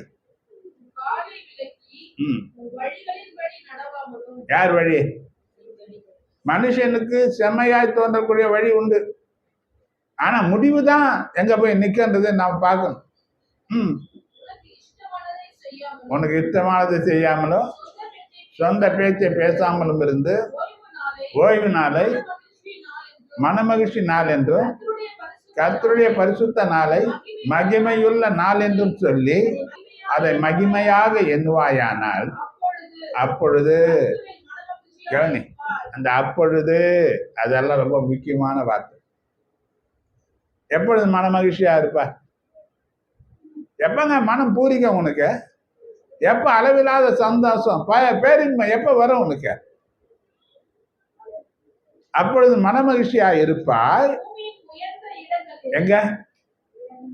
அப்ப இங்கிலீஷ்ல சொல்லு ஐமோஸ்ட், ரொம்ப தூரமான இடத்துல உயரமான இடத்துல உன்னை ஏறி இருக்கும்படி பண்ணி. யாக்கோபனுடைய சுதந்திரம் என்ன? வெறும் கோலும் கையுமா போனான். 2 பரிவாரம் நிறைந்த சீமானாக அவன் திரும்பி வந்தான். தகப்பனாகிய யாக்கோபின் சுதந்திரத்தினாலே உன்னை போஷிப்பேன், கர்த்தருடைய வாய் இதை சொல்லிட்டு என்று எழுதப்பட்டு. யார் சொன்னது? யார் சொன்னாலும் நான் கேட்க மாட்டேங்க, நான் இப்படிதாங்க இருப்பேன். கவனி, நீ எங்க ஓடுறன்றத கவனி, எதுக்காக ஓடுறத கவனி. எங்கேயுமே உன் தாகம் தீர்க்கப்பட முடியாது. எங்கேயுமே நீ திருப்தியாக முடியாது. ஏனென்றால் எல்லாவற்றிலும் ஒரு கணக்கு வச்சிருக்கிறார் ஆண்டு. எல்லாவற்றிலும் ஒரு நோக்கம், தீர்மானம் இருக்கு. ஆனா கர்த்தருக்குள் நீ தாகம் தீர்க்கப்படணும்னா உனக்கு தாகம் இருந்தா தான் தீர்க்க.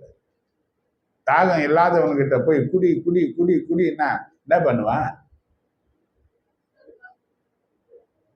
ஏன் பேரு என் வீட்டுல கூட அப்படிதான் பண்ணுவாங்க. பாஸ்டர்மா எத்தனை கொடுப்பாங்க. சில நேரத்துல குடிப்பேன், சில நேரத்துல வாங்கி சும்மா இருமா, இப்பதான் குடிச்சேன் வானமா.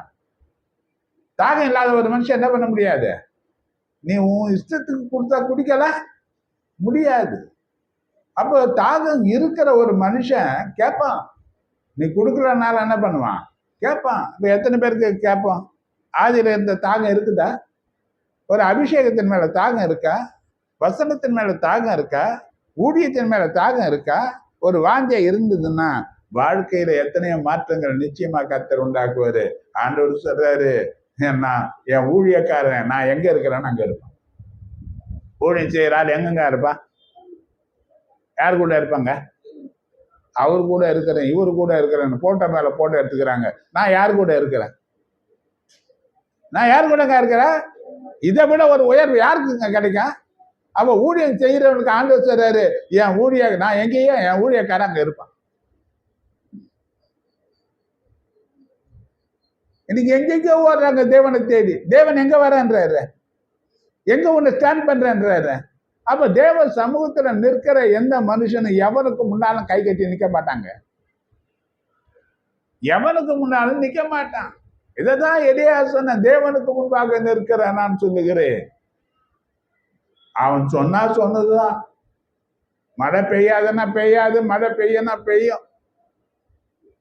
ஒண்ணு இல்லாததை ஆசீர்வதிக்கிறான், கலையத்தை ஆசீர்வதிக்கிறான், எண்ணெயை ஆசீர்வதிக்கிறான். பஞ்சகாலம் தீர்ந்து மழை பெஞ்சு விதைச்சு தானியம் அறுத்து கலைஞ்சத்துக்கு வர வரையிலும் அங்க குறைவில்லாமல் ஓடினே இருக்கும். இதெல்லாம் எதுக்கு எழுதி வைக்கப்பட்டதுன்னு நினைக்கிறீங்க? நமக்கு தாகத்தை உண்டாக்குறதுக்கு தான். எத்தனையோ முறை கேட்கறோம், செய்திய வாசிக்கிறோம், ஆனா என்ன பண்ணல. அந்த தாகம் வந்திருந்தா எப்பவுமே வாழ்க்கை மாறி இருக்கும். சபை நிரம்பி போயிட்டு இருக்கும். சபைக்கு இதை இடத்த விட்டுட்டு வேற ஏதாவது ஒரு இடம் பார்த்து இருப்போம், இல்லைன்னா சொந்தமா வாங்கியிருப்போம்.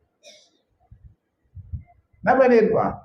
ஏதோ ஒரு நாள் வந்தா போதும், ஓடனா போதும்ன்ற நிலையை ஆயிடுச்சு. அந்த அளவுக்கு சபையில இன்னைக்கு என்ன ஆயிடுச்சு? உயிரோடு இருக்குன்னு சொல்லிட்டு செத்த நிலையில வந்துட்டு. தாகம் இருந்திருந்தா என்ன பண்ணியிருப்பா? செயல்பட்டு இருக்கும். அப்ப செயல்படுறது குறைஞ்சி போச்சு. செயல்படுறது குறைஞ்சி போச்சு. இப்ப என்ன செயல்படுறோம்? இன்னைக்கு ஆராதிக்கிறோம். கவனி, இன்னைக்கு நான் தான் இங்க ஆராதனை நடத்த போறேன். இன்னைக்கு நம்ம எப்சிபா தான் ஆராதனை. அந்த பிள்ளை உனக்கு தெரியுமா தெரியாதா? இன்னைக்கு நீ தான் ஆராதனை பண்ணுவேன்னு ஒரு வேலையாவது நீ உபவாசித்து ஜெபம் பண்ணியா? 1 மணி நேரமாவது நீ ஜெபம் பண்ணியா? அப்படி நீ வந்திருந்தீனா, தேவ பிரசனத்துல வந்திருந்தனா, இந்த சத்தம் செத்தமனையும் உயிர்ப்பிக்கும். மரித்தோரும் தேவனுடைய சத்தத்தை கேட்கிற நாள் எந்த நாள்னா அது கர்த்தரை ஆராதிக்கிற நாள் தான். என்ன பண்ணல? 4 பாட்டு நமக்கு தெரியுது. எதைய பாட்டு ஓட்டிடுவோம். 1/2 மணி நேரம் 3/4 மணி நேரம் என்ன பண்ணிடுவான்? என்ன செய்யல? அப்போ இந்த தாகம் நமக்கு எனக்கு ஒரு பொறுப்பு கிடைச்சிருக்கு. இன்னைக்கு நான் தான் செய்ய போறேன். சீட்டு என் மேலதான் விழப்போகுது. எனக்கு நல்லா தெரியும். இப்போ என்ன இன்னைக்கு தேவனை வலுக்கட்டாயம் பண்ணி, ஆண்டவரே ஏதாவது ஒரு நிலையில நீ பண்ணணும். ஆராதிக்கும் போதே உங்களுடைய பிரச்சனை இறங்கணும். பனி துணி போல அன்னைக்கு இறங்குச்ச, ஒரு அற்புதம் நடந்துச்சு. இன்னைக்கு ஒரு அற்புதம் என்ன பண்ணணும்? அதுக்கு நீதான் கதம். இந்த பிள்ளைய விட்டா கூட 4 பாட்டு பாடிட்டு என்ன பண்ணிடுவா?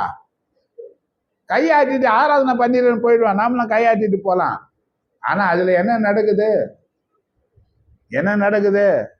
நமக்கு என்ன பண்ணுது? யார் உயிர்ப்பிக்கப்பட்டாங்க? யாருடைய இருதயம் தொடப்பட்டது?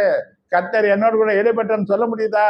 எனக்குள்ள இந்த பிரச்சனை இறங்குது, மன பாரம் இறங்கி இருக்குது, கவலை நீங்கி இருக்குது. தேவன் எனக்கு ஒரு சமாதானத்தை கொடுத்து இருக்கிறாரு. தேவன் ஒரு தெளிவை கொடுத்தாரு. எனக்கு ஒரு குழப்பத்துல வந்தேன், தெரிந்த புத்தியா இன்னைக்கு மாறி இருக்கு. தேவன் செயல்பட்டு இருக்கிற அந்த சாட்சிகள் சபையில எழும்புச்சுன்னா நாம உயிர்ப்பிக்கிற, அதாவது நம்முடைய ஆராதனையில உண்மை இருக்கு, ஆவி இருக்குன்னு.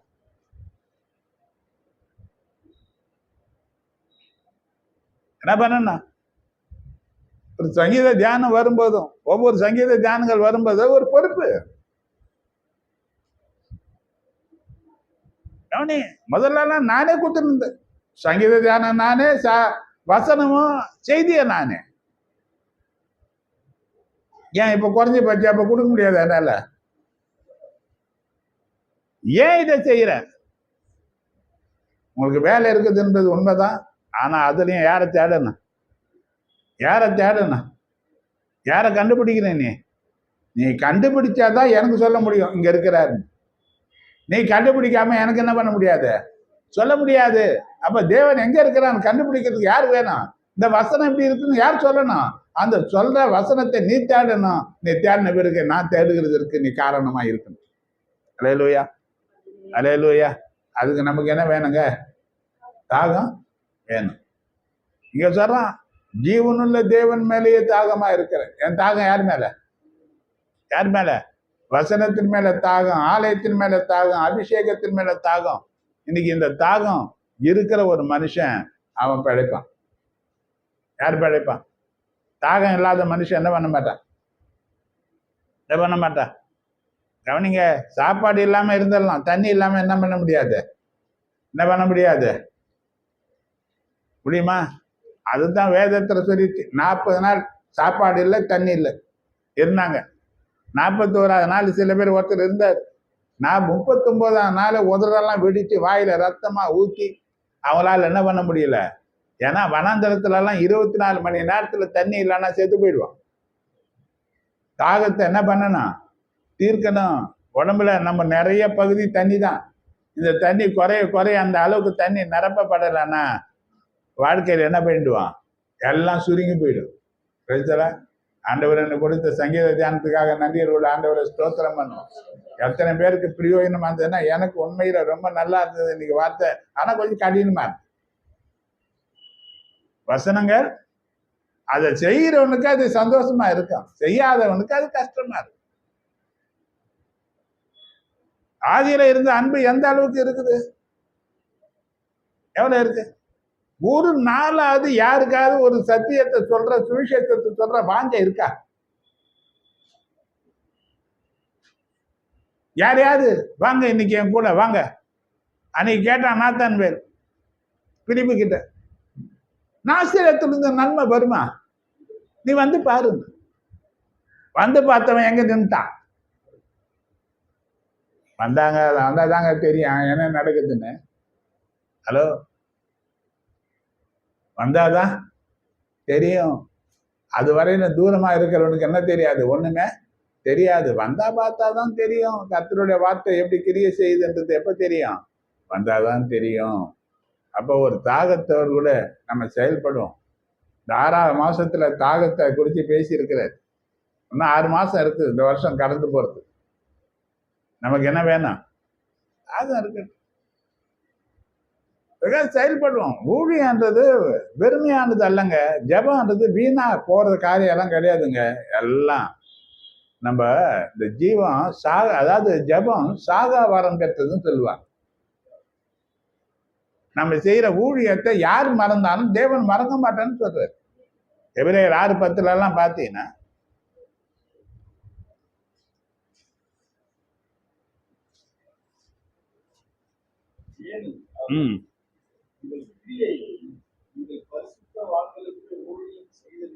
செய்ததினாலும் செய்து வருகிறதுனாலும்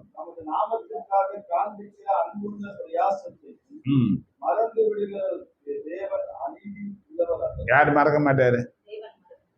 நம்ம செய்யற எந்த காரியத்தையும் மறக்காத ஒருத்தர் யாருன்னா ஆண்டவர் தான். மனுஷன் மறந்துடுவான் இல்லையா? மறக்காத தேவன் நம்மளை எப்பவுமே நினைக்கணும். சங்கீதக்காரன் சொல்ற மாதிரி, கர்த்தர் நம்மை நினைத்து இருக்கிறார், என்னை ஆசீர்வதிக்கணும்னா இந்த ஊழியத்துல நான் எப்படி இருக்கணும்? ஏதாவது ஒண்ணு செய்யறேன்னா, ஏதாவது ஒண்ணு நான் செய்யறேன். ஒரு ஸ்டெப்பை நான் எடுத்து முன்ன வைக்கிறேன். ஒரு ஸ்டெப்பும் வைக்காம சப்பானியாவே இருந்துங்கன்னு நான் துள்ளி குதிச்சு தாவீதை போல நடனம் ஆடுவேன் பாட்டு பண்ண எப்படிங்க? என்ன பண்ணல? கவனிங்க, வேதத்துல படிச்சவனையும் ஒரு தராசுல வைக்கிறாரு. பவுலியம் வச்சாரு, படிக்காத பேதுருவும் வச்சாரு. யாரா இருந்தாலும் தேவன் பயன்படுத்துவதற்கு வல்லவர். எல்லாம் தெரிஞ்சவங்க யாருமே கிடையாது. எல்லாருக்கும் சொல்லிக் கொடுக்கிறது தேவன் கிருபை நிறைஞ்சவரா இருக்கிறார். ஆனா நமக்கு தேவை தாகம். ஆசை இருக்கா?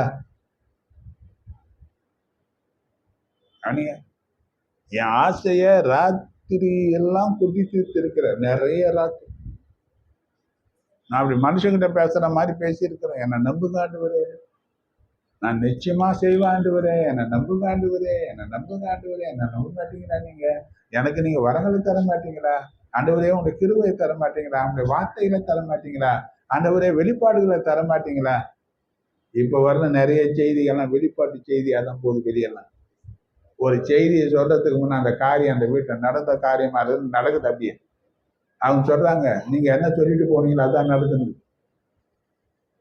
ஏன் பேசுறது நான் அல்ல, எனக்குள்ள இருக்கிற பரிசுத்த ஆவியானவர் தான்.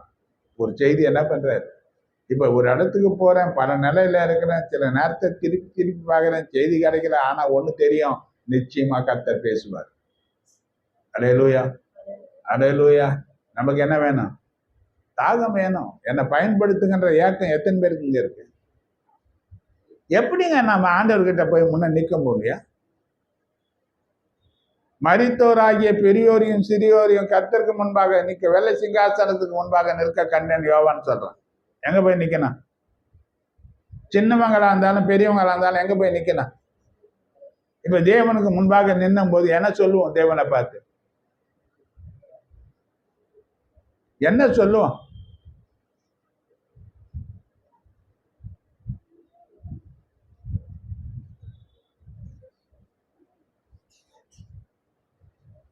என்ன சொன்னார்? நீ செத்து போகணும் நிறைய பேர் நினைச்ச போது நான் உன்னை காப்பாத்தி இருக்கிறேன், நீ எனக்கு வேணும் அப்படின்னு சொல்லிதான் என்னை ஊழியத்துக்கு கூப்பிட்டார். எனக்கு அப்ப எத்தனையோ மரண தருவாயிலிருந்து மரணத்தனத்திலிருந்து தீமையிலிருந்து எனக்கு கர்த்தர் விலைக்கு காத்தாரு. இப்ப விலைக்கு காத்தவர்கிட்ட என் பலவீனத்தை காட்ட முடியுமா? எனக்கு கொடுத்த ஜீவனுக்கு நன்றி உள்ள காரியத்தை ஊழியத்தை நான் செய்தேன்னு சொல்ல முடியுமா? என்னை பார்த்து அவர் நல்லது உண்மை உள்ள உத்தமமான ஊழியக்காரன் சொல்லுவாரா, சோம்பேறியான ஊழியன்னு சொல்லுவாரா? நம்மளை பார்த்து என்னங்க சொல்லுவார் ஆண்டவர்? ஏங்க, உன்னை காத்து இருக்கிறாரு, உன் குடும்பத்தை காத்து இருக்கிறாரு, பிள்ளைகளை காத்து இருக்கிறாரு, போக வரும்போது காத்து இருக்கிறாரு. உன் காலை தட்டி பாரு, எத்தனை காலு தொங்குதுன்னு பாரு. ஹாஸ்பிட்டல்ல போய் எத்தனை காலுக்குள்ள எலும்பே இல்லை, பிளேட் இருக்கு, போய் பாரு. அந்த பக்கம் போனீங்கன்னா சொல்லுவாங்க, ஒருத்தவங்க ஜெபம் பண்ணும்போது ஐயா ஐயா ஐயா எனக்கு கொஞ்சம் ஜெபம் பண்ணுங்க, ஐயா ஐயா எனக்கு கொஞ்சம் ஜெபம் பண்ணுங்க, ஐயா ஐயா எனக்கு கொஞ்சம் ஜெபம் பண்ணுங்க. எதிர்பார்க்கிற ஜனங்கள் எங்க போய் பாரு. இன்னைக்கு சக்கரை இல்லாத ஊர்ல இழுப்ப கூட சக்கரைன்னு சொல்லுவாங்க. இன்னைக்கு நம்ம ஜெபம் மற்றவங்களுக்கு அதிருப்தியா இருக்கலாம், ஆனா திருப்திக்காக இயங்கக்கூடிய ஏராளமான ஜனங்கள் வெளியே இருக்கிறாங்க. நம்ம எங்க போல, எங்க போய் பார்க்கல. நம்மளே பார்த்து நிக்கிறோம், நம்ம கூட இருக்கிறவங்களை பார்க்கிறோம். இவங்களை பார்த்த பிறகு நம்ம என்ன ஆயிப்போகுது? ஆனா வெளியே எவ்வளோ உனக்காக வைத்திருக்கிற கூட்டங்கள் நிறைய இருக்கு. உன்னை பயன்படுத்துறதுக்கு தேவன் ரெடியா இருக்கிறார். ஆனா என்னை பயன்படுத்துங்கன்ற வார்த்தை யார்கிட்ட வாயிருந்து வரல. தேவன் யாரையும் கட்டாயப்படுத்த மாட்டார். தேவன் கட்டாயப்படுத்தாம உன்னை நடத்தினானா உனக்கு தாகம் கட்டாயம் தேவை. உனக்கு என்ன வேணும்? உனக்கு என்ன வேணும்? தாகம் இருக்கிறவனுக்கு தான் தண்ணீர். வறண்ட நிலமா இருந்தாதான் ஆறு. அந்த சந்ததி மேலதான் ஆவியையும் ஆசீர்வாதத்தையும் என்ன பண்றாரு? ஊற்றுகிறார். அல்லேலூயா. இந்த தாகமே இல்லைன்னா என்ன பண்ண முடியாது? சொல்லுங்க, எத்தனை பேருக்கு தாகம்? வேலை செய்யறதுக்கு தாகம் இருக்குதா? முடியல, ஒரே தலைவலி, ஜுரம் அடிக்குது, வேலை மேல லீவு தர மாட்டான். என்ன பண்ணலாம்? என்ன பண்ணலாம்?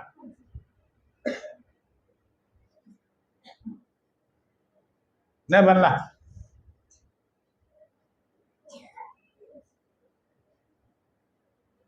இப்போ ஒரு காரியத்தை நான் பார்த்தேன், ஒரு சம்பவம். ஒரு சிஸ்டர் வேலை செய்யறாங்க, சத்துணவுல வேலை செய்யறாங்க. அவனுக்கு உடம்பு சரியில்லை, ஹாஸ்பிட்டல் அட்மிட் ஆகிட்டாங்க.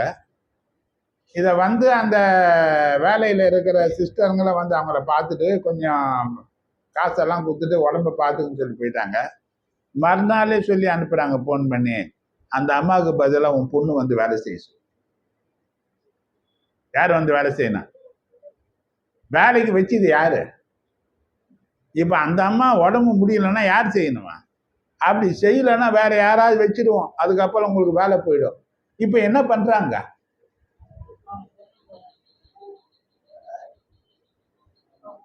ஏன்?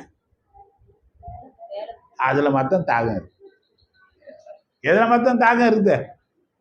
எதுல தாகம் இருக்கு? ஜுரம் அடிச்சாலும் போவோம், தலைவலி வச்சாலும் போவோம், வயிற்று வலி வந்தாலும் போவோம், கர்மாந்திரனாலும் போவோம், கல்யாணம் வந்தாலும் போவோம், எல்லாத்துக்கும் போறதுக்கு தாகம் இருக்கு. ஆனா ஆலயத்துக்கு வர்றதுக்கு தாவீது ஏன் உயர்த்தப்பட்டான் தெரியுமா? அதுதான் அவன் உயர்த்தப்பட்டதுக்கு காரணம் அவனுக்கு இருந்த தாகம் தான். தேவன் மேல இருந்த தாகம் நமக்கு என்ன பண்ணணும்? பெருகணும், பெருகணும். அதுக்குதான் செய்திகளை கேட்கிறோம், அதுக்குதான் ஆராதிக்கிறோம், அதுக்குதான் தேவ பிரசன்னத்தை உணர்றோம். நம்ம எங்க ஓடினாலும் நம்மளுடைய திருப்தி ஆகவே முடியாது. பரிசுத்த ஆவியானவர் மட்டும்தான் சபையில உன் தாகத்தை திருப்தி ஆக்குவார்னு மீண்டுமாக அந்த வாசியை முடிங்க. சங்கீதம் 36:8 நான் முடிகிறேன். சங்கீதம் 36:8.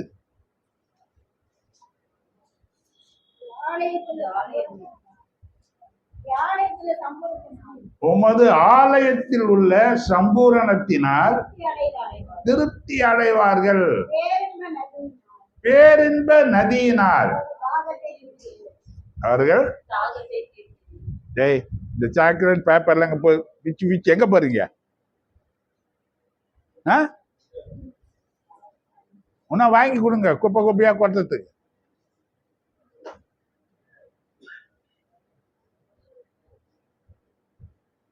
சாக்லேட் பேப்பர்லாம் கீச்சிங்கன்னா பாயிண்ட்ல வைக்கணும். அல்லேலூயா, அல்லேலூயா. நம்முடைய ஆலயத்தில் உள்ள சம்பூரணத்தினால திருப்தி அடைவார்கள், பேரின்ப நதியினால் தாகத்தை தீர்க்கிறார். பேரின்ப நதி பரிசுத்த ஆவியானவர் தான். அவரால் மட்டும்தான் நம்மளை திருப்தி ஆக்க முடியும். நம்மளை அப்ப திருப்தி ஆகும், மற்றவங்களை திருப்திப்படுத்துவோம். கர்த்தர் சங்கீத தியானத்துல சொன்னது போலவே நம்மை கர்த்தர் ஆசீர்வதிப்பாராக. நன்றியோட ஸ்தோத்திரம் பண்ண. சாட்சி நேரம், சாட்சிகள் இருந்த ஆண்டவருக்கு மகிமைப்படுத்த ஒரு சின்ன நேரம். சுருக்கமா ஆண்டவருடைய நாமத்தை சொல்லி மகிமைப்படுத்துங்க.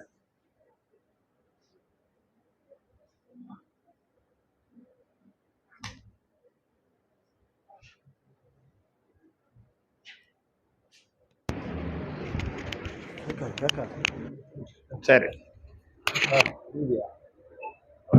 சாட்சி. அல்லேலூயா. கர்த்தருடைய பரிசுத்த நாமத்துக்கு ஸ்தோத்திரம். கர்த்தர் தாமே 6 மாதம் அளவும் கர்த்தர் நடத்தினார். கர்த்தர் பாராட்டின எல்லா லைவுக்காகவும் ஸ்தோத்திரம்.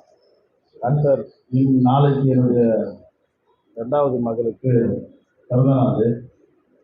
நாளைக்கு போடுற செய்தியே போட்டு கூப்பிட்டு வந்துட்டோம். பிள்ளைக்காக நீங்கள் எல்லாரும் எடுத்துக் கொள்ளணும். அதே மாதிரி பார்த்தீங்கன்னா பசங்க ஃபீஸ் கட்டுறதுக்காக தொடர்ந்து சபையிலையும் வாஷிங் பிரேயர்லையும் சொல்லியிருக்காங்க. நாங்களும் தொடர்ந்து ஜெபித்திருந்தோம். அதையும் கட்டதை உதவி செய்தார். கர்த்தர் பாராட்டின அத்தனை தயவுக்காகவும் ஸ்தோத்திரம். ஒரு பெரிய விழாக்கள் தான் அது. நமக்குள்ள விசுவாசம் வளரணுன்றதுக்காக அதில் கொஞ்சம் சொல்ல விரும்புகிறேன். கிட்டத்தட்ட பார்த்தீங்கன்னா ஒரு 2,40,000 கிட்ட கட்ட வேண்டியது இருந்தது. நான் போன மாதம் கொஞ்சம் பேலன்ஸ் வச்சுட்டேன். அதெல்லாம் ஒரு பெரும் தொகை எங்களுக்கு முன்பாக நிற்குது. ஒரு பெரிய ஒரு பயம்தான். ஏன்னா தொடர்ந்து அதுக்காக கொஞ்சம் காசு தான் இருந்தது. மேற்கொண்டு இல்லை, இந்த தேவைகளோடு கூட இருந்தோம். 4ஆம் தேதி வந்துருச்சு. ஸ்கூலில் அதுக்கு முன்னாடியே ஃபோன் பண்ணாங்க. 2 டைம் வரேன்னு சொன்னோம், போக முடியல. ஆனால் 1ஆம் தேதி வாக்கு தத்துவம், இந்த தேவன் என்றென்றைக்கும் உள்ள சதா காலம் நம்முடைய தேவன், அவர் நம்மை மரண பரியந்தம் நடத்துவார் அப்படின்ற அந்த வாக்கு தத்துவம் ஒரு பெரிய ஒரு ஒரு கடலை தத்தளிக்கிறவனுக்கு ஒரு ஒரு படகுல இருந்து ஒரு கை கொடுத்த மாதிரி இருந்தது அந்த வாக்கு தத்துவம். ஒரு பெரிய மகிழ்ச்சி எனக்குள்ள வந்து கண்டிப்பாக வந்து என்ன பண்ணிடுவோம். எப்பொழுதுமே நான் தத்தளித்த போதெல்லாம் எனக்கு பெரிய படகு, பெரிய துடுப்பு, ஒரு பெரிய கரம் வந்து வாக்கு தத்துவம் தான். வாக்கு தத்துவத்தை திரும்ப திரும்ப சொல்ல ஆரம்பித்தோம். நாள் நெருங்கிடுச்சு. ஒரு 4ஆம் தேதி போல் வந்துடுச்சு. பெரியவங்களை வந்து பள்ளிக்கூடத்துக்கு அனுப்பிட்டோம். ஒரு தேவ மனிதனுடைய ஒரு காரியத்தினால பிள்ளைக்கு உண்டான தேவைகளோடு கூட அவளுக்கும் அதுக்கு முன்னாடி கொஞ்சம் சிறு சிறு வேலைகள் எல்லாம் வாங்கி வச்சிருந்தோம். அவருடைய அந்த குணத்தின் காரியத்தினால அது அவளை கரெக்டாக யூனிஃபார்ம்ல எடுத்து கரெக்டாக அவளை அனுப்புறதுக்கு இருந்தது. அவளை அனுப்பிட்டேன். 2வது 2 பசங்க, இவங்க பெரிய செலவு ஒன்றும் கிடையாது, கொஞ்சம் கம்மி தான். ஆனால் இவங்க தான் ரொம்ப பெருசாக இருக்கும். அடுத்தது என்ன பண்ணுறது அப்படிங்கிற போது தொடர்ச்சியாக இருக்கிறதான வேலைகள் பார்த்தோம், தேடணும். சில வேலைகள் கடைகளும் தொடர்ந்து வேலைகள் செய்ய ஆரம்பித்தோம். எங்கேயும் போல. ஆனால் வந்து போதுமானதாக இல்லை, பத்தலை. என்ன பண்ண போகிறோன்னு தெரியல. ஆனால் ஒன்று மட்டும் ஒரு பெரும் நம்பிக்கையாக இருந்தது. 2 பேரும் ரொம்ப சாதாரணமாகவே இருந்தோம். நிச்சயமாக கர்த்தர் நடத்துவார் அப்படின்னு தொடர்ந்து நம்ம நான் ஏற்கனவே சொன்னேன் இல்லையா, எழுதி வச்சு எடுத்துக்கிறேன். அதையும் எழுதி வச்சு தான் இருந்துச்சு. தொடர்ந்து போகலாம், கையை வச்சு வச்சு திரும்ப திரும்ப என்ன பண்ணோம், கர்த்தர் நமக்காக யாவையும் செய்து முடித்தார். நிச்சயமாக கர்த்தர் தேவைகளை சந்தித்த பிள்ளைகள் பேரை போட்டு அது ஒரு பெரும் தொகையை போட்டு என்ன பண்ணோம், எழுதினோம். டைம் ஆகி போச்சு. 4ஆம் தேதி ஸ்கூல் முடிஞ்சு இப்போ வந்து பார்த்தீங்கன்னா 8ஆம் தேதி இவங்களுக்கு ஓப்பன். ஆனால் அனுப்பல பிள்ளைங்கள. இப்போ டீச்சர் மட்டும் சொல்கிறாங்க, நம்ம வந்துடுவோம் அப்படின்ற மாதிரி சொல்கிறேன். எப்போ வருவீங்க அப்படின்னா, வந்து 8ஆம் தேதி வரும் அப்படின்னு சொல்லிட்டேன். ஆனால் அன்றைக்கி போக முடியல. அப்போவும் தைரியமா இருந்தோம். வாக்கு தத்துவம் ஆராதனை அன்னைக்கு சங்கீத பகுதி இல்லையம்மா. இப்படியே தொடர்ந்து கர்த்தர் என்ன பண்ணுறாரு, நம்ம விழுந்து விடாதபடிக்கு நம்மளை என்ன பண்ணுறாரு, விசுவாசத்தில் வந்து நம்மளை அப்படியே தூக்கி அதை நிறுத்தி வச்சுட்டே இருக்கிறாரு. மறுவாரமும் அதே போல் வந்துருச்சு. ஃபோன் பண்ணுறாங்க, நீங்கள் 10ஆம் தேதி எல்லார்ட்டும் சொல்லிட்டோம். எப்போ அங்கே கேட்குறாங்க வீட்டாண்ட 10ஆம் தேதி அப்படின்றோம். பசங்கிட்டே சொல்லிட்டேன், ஏன்னா அது 10ஆம் தேதி தான் உங்களுக்கு இப்போ இல்லை அப்படின்றோம். 10ஆம் தேதியும் என்ன பண்ணிச்சு சொல்லிட்டாங்க. 10ஆம் தேதி நீங்கள் வரலாம், பிள்ளைங்க பேர் எடுத்துக்குவோம் அப்படின்ட்டாங்க. நான் ஒரு முடிவு வந்தேன், கருத்து தோற்றுறோம். காலங்களை வருஷத்துக்கு கருத்துக்கு இருக்கிறது.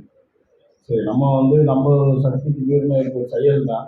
அதனால் வந்து நாங்கள் படுற இந்த கஷ்டம், இந்த பிரச்சனை, எனக்கு இந்த நாலேஜ் சம்மந்தப்பட்ட காரியங்கள், ஆங்கிலம் படிக்கிறது போகிறதுக்கெல்லாம் இருக்கிறதுனால தான் வந்து இவங்களை கொஞ்சம் என்ன பண்ணிடணும், கொஞ்சம் சிரமமான காரியம் தான். ஆனால் ஜெயிச்சு எப்படியாவது கடந்துடலாம், ஏன்னா அப்படி தானே எல்லாத்தையும் கடந்து வந்தோம் அப்படின்ற மாதிரி இருந்தோம். கடந்துருச்சு. போன வாரம் ஒரு செய்தி நீங்கள் நினைக்கலாம், போன வாரம் ஞாயிற்றுக்கிழமை தொடக்கத்தில் இருந்து ஆராதனையில் இருந்து செய்தி முடிகிற வரைக்கும் என் கண்ணில் தண்ணி நிற்கவே.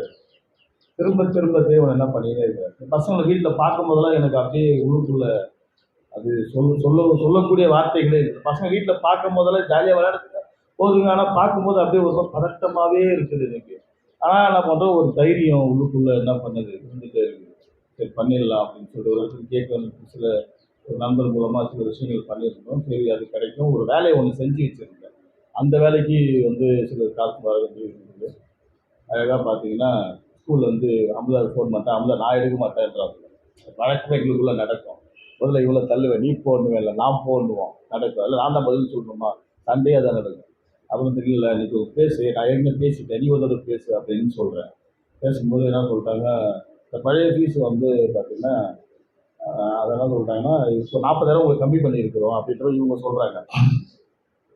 40,000 கம்மி பண்ணேன். 40,000 பெரிய விஷயமாச்சு. 40,000 பெரிய காசு இல்லையா, பெரிய காசு ஆச்சு. 40,000 பண்ணிட்டாங்களா அப்படின்ற மாதிரி இருந்தோம். அடுத்து திரும்ப என்ன பண்ணுறோம், ஜெபிக்கிறோம். எனக்கு அதுவே பயங்கர ஹாப்பி. டாடி இவ்வளோ காரியம் பண்ணிட்டீங்க, சோத்துறோம். ஏன்னா மொத்தமாக கட்டணும். அடுத்து பார்த்தீங்கன்னா சொல்கிறேன் கரெக்டாக சொல்லு அப்படின்னா, மறுநாள் கரெக்டாக மறுபடியும் என்ன பண்ணேன், அன்றைக்கி 10ஆம் தேதி வந்துருச்சு. அன்றைக்கி காலையில் போனோம். நான் என்ன பண்ணிட்டேன், ஞாயிற்றுக்கிழமை சபை 9ஆம் தேதி ஞாயிற்றுக்கிழமையே அதுக்கு முன்னாள் வந்து என்ன பண்ணிட்டேன், போகலான்னு சொல்லிட்டேன். 8ஆம் தேதி இல்லை, 10ஆம் தேதி 8ஆம் தேதி கதை தான் இருக்கு. 7ஆம் தேதியே என்ன பண்ணுறேன், நான் சொல்லிட்டேன் அம்மா வீட்டுக்கு போயிடலான்ட்டேன். பசங்களை இங்கே விடாது, ஏன்னா கேட்பாங்க நீ அங்கே அனுப்பு அப்படின்ட்டேன். அங்கே அனுப்பி என்ன சொல்லிட்டேன்மா எப்படியாவது என்ன பண்ணுங்க, மீண்டும் மறுபடியும் என்ன பண்ணுங்க, எல்லாரும் அந்த பசங்களை உட்கார வச்சு திரும்பவும் ஜெபம் பண்ணுங்க. எனக்கு ஒரு காரியம் இருக்குது, எப்பெல்லாம் என்னால் முடியலன்ற மாதிரி ஒரு மனுஷரால் கூடாதெல்லாம் தேவனால் கூட, மனுஷரால் கூடாதெல்லாம் ஒரு நாள் 2 நாள் 3 நாள் கூட இந்த வார்த்தையை திரும்ப திரும்ப சொல்கிற பழக்கம் எனக்கு இருக்குது. மனுஷரால் கூடாதெல்லாம் தேவனால். இப்போ நான் சொன்னேன், தேவன் கண்டிப்பாக நம்மளை நடத்துவார் அப்படின்ற முழு விசுவாசத்தோட ஜெபம் பண்ணி முடிச்சாங்க. ஸ்கூல்லேருந்து ஃபோன் வருது. ஃபோன் பண்ணி ஸ்கூல்லேருந்து ஃபோன் பண்ணுறாங்க. நான் மறுபடியும் சொல்கிறேன், நான் பேசு வருவோன்னு சொல்லு, நாளைக்கு போகலாம், சுபாக்கு ஒன்றும் பிரச்சனை, நாளைக்கு போகலாம் வருவோன்னு சொல்லுது. ஆனால் அந்த நிமிடம் வரைக்கும் பார்த்தீங்கன்னா வருமா வராதான்ற மாதிரி இருக்குது. பேசி முடிச்சோடனே என்ன பண்ணிட்டேன், இவ்வளோ சரி எதுக்கு இதை நானே என்ன பண்ணிட்டேன், ஃபோன் போட்டு அவங்க எடுக்கல, ஒரு வாய்ஸ் மெசேஜ் போட்டாங்க, நான் முடிஞ்சால் இன்றைக்கி வருவோம் நாளைக்கு வரோம் அப்படின்னு. உண்மையாலுமே ஒரு விசுவாசத்தில் தான் சொன்னேன். இப்போ ஃபோன் வச்சு நான் பேசி வச்சோடனே டக்கு நான் பண்ண தான் நான் சரி சொல்லிட்டேன், பேசிட்டேன், கொஞ்சம் கோபமாகவே சொன்னேன், பேசிட்டேன் ஒன்றும் கவலைப்படாத சரி இப்போ வரலாமான்னு கேளுங்க. போனால் என்ன பண்ணிட்டாங்க, அந்த தொகையை எடுத்துன்னு போனோம், கட்டிட்டு வந்து கேட்குறது எவ்வளோ தான் கம்மி பண்ணாலும் மறுபடியும் நைட்டு சண்டை போடுறேன். இன்னும் எதுவுமே போனால் சரியாக கவனிக்க மாட்டியா, கேட்க மாட்டியா, போக மாட்டியா, என்ன நீ அப்படின்னு சொல்லி மறுநாள் போய் கேட்கும்போது பார்த்தீங்கன்னா அந்த பழைய பீஸ் வந்து ஒரு 1,20,000 கட்டிருக்கு. 40,000 கட்டினா போதும் நீங்கிறாங்க. 80,000 ரூபாய் என்ன பண்ணாங்க. இல்லையா, எவ்வளோ பெரிய காரியம் நினைக்கிறீங்க. அதெல்லாம் வந்து என்னால் வந்து என்ன பண்ணவே முடியல, அது ஜீர்ணிக்கவே முடியல. நான் சொல்கிறேன், முன்னால் கூட சொல்கிறேன், இல்லை நீ எதுவும் கேட்டுக்காத, அவங்களுக்கெல்லாம் என்ன சொல்கிறாங்கன்னு பாருங்க அப்படின்னு. ஒரு நாள் என்ன பண்ணேன், ஜெபிச்சுட்டு இருக்கும்போதே சொன்னேன், அவங்களும் வந்து கிறிஸ்தவ ஸ்கூல் அது, அவங்க இருதயத்தில் நீங்கள் பேச மாட்டீங்க ஆண்டவரை, சும்மா அப்படியே சும்மா ஓரலாக சொன்னேன். அவங்க இருதயத்தில் பேசுகிற பழைய பீஸ்லாம் கொஞ்சம் கம்மி பண்ணலாம்ல, ஒரு பெஸ்ட் வச்சுருக்காங்கல்ல. ஏன்னா அது வந்து அந்த சின்னமலை சர்ச் இருக்குங்களா, அதோடைய கனெக்டிங் தான் நினைக்கிறாரு. அப்போது கரெக்டாக அந்த அம்மா கூப்பிட்டு பண்ண வேணாம், இவங்களை கம்மி இது கட்டினா போதும், மீதி பீஸ் கட்டினா போதும், மொத்த பீஸையும் கட்டணும், ஒரு 50 ரூபா மட்டும் பேலன்ஸ் வச்சுக்கிறோம். உண்மையாலுமே 80,000 கர்த்தர் என்ன பண்ணார் கொடுத்தார். உண்மையாலுமே கர்த்தர் செய்து செய்யுது. போன வாரம் செய்தி கூட நாவில் சொல் பெறுவதற்கு முன்பாக நான் என்ன பண்ணியிருக்கிறேன், நான் உங்களுக்கு அறிந்திருக்கிறேன். போன வாரம் திரும்ப அதே நான் உன்னை நடத்துகிறேன். ஏன் சொல்கிறேன் அப்படின்னா, என்னை பற்றி உங்கள் எல்லாருக்குமே தெரியும், நான் ஒன்றுமே இல்லை தான், ஆனால் என் கிராஃப்ட் மேலே போயினே தான் இருக்கு. ஒன்றே ஒன்று தான், கர்த்தரை மட்டும் நம்ப. நான் இன்னைக்கு எடுக்கிற செய்தி என்ன நம்ம எடுக்கணும்னு நினச்சேன். ஆக்சுவலாக இதெல்லாம் நான் எடுக்க நினைக்கிறேன். எப்பயுமே நான் அடிக்கடி சொல்லுவேன், கர்த்தாவே உண்மையே நம்பி இருக்கிற வெட்கம் அடையாதபடி செய்ய அப்படின்னு அடிக்கடி திரும்ப சொல்லுவேன். அது சங்கீதம் 71 முதல் வசனம். ஒரு வாரமாக கிட்டத்தட்ட அந்த வசனம் தான் தியானம் பண்ணேன். ஆனால் எந்த வார்த்தையுமே வரல. இதுதான் வந்து வாஞ்சியை குறித்து பேசுறது. கர்த்தர் பாராட்டின தயவு இருக்கு இல்லையா, கர்த்தருக்கு நான் நன்றி சொல்கிறேன். இதுக்காக சபை நிறைய ஜெபிச்சிருக்கீங்க, வாட்சிங்க ஜெபிச்சிருக்கீங்க, ஊழியக்காரர் ஜெபிச்சிருக்கிறாரு. எல்லாத்துக்கும் அன்னைக்கு கூட முதல்கிழமை வந்தேன், நான் சொல்லலை, அவர் கேட்டார், சாட்சியாக சொல்லணும். ஒரு 80,000 ரூபாய் இருந்தது, பெரிய காசு. கர்த்தர் அது இல்லாமல் ஆக்கினார். அவரால் சகலத்தையும் செய்ய முடியும்ன்றது ஒரு சாட்சி. ஒருவேளை நான் வந்து முன்னாடியே கட்டினா மொத்த காசையும் கட்டியிருக்கேன்.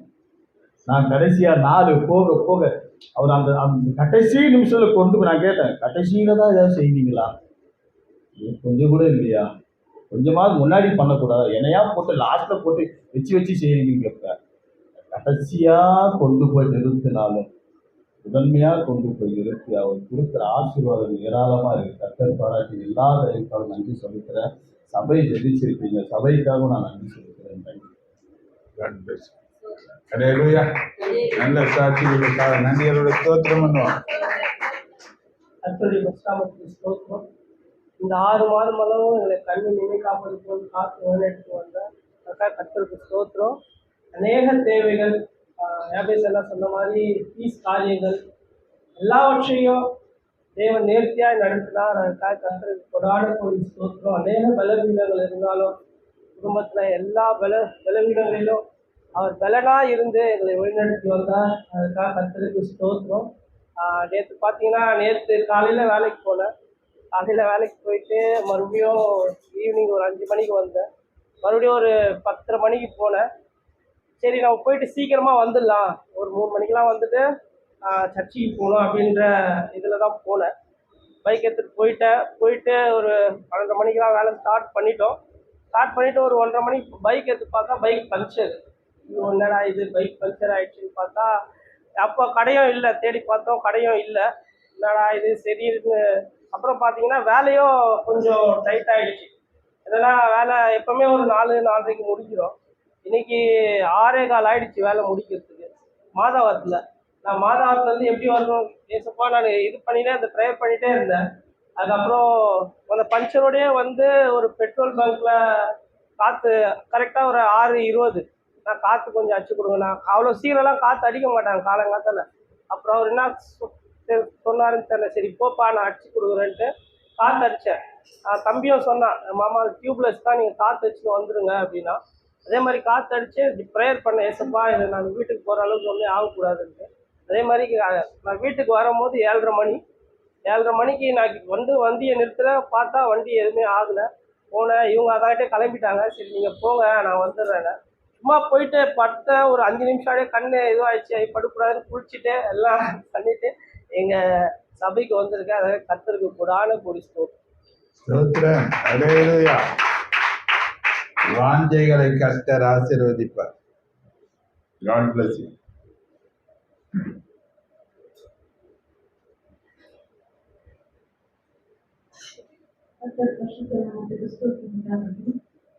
போன வாரமெல்லாம் எனக்கு ஜஸ்ட் அலர்ட் வச்சுருக்க ஒரே மெடிசின் ப்ராப்ளமாக இருந்தது.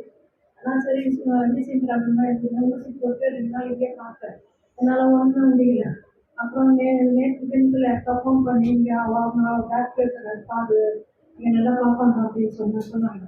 போன பாவத்தில் நான் ஒண்டியாக ஆட்டோ புக் பண்ணி ஒண்டியாக நானே போனேன். பேசுகிறோம் என் கூட நீ இருக்கீங்க, நான் போகிறேன், எனக்கு துணை யாரும் இல்லை, வெளியில் வரணும் அப்படின்னு நான் வண்டியை கலந்து போனேன். போன உடனே அவங்க உடனே பார்த்து உடனே அட்மிஷன் பண்ணணுமா, நீ ரொம்ப இதுவாக இருக்கிறாங்கன்னு சொன்னாங்க.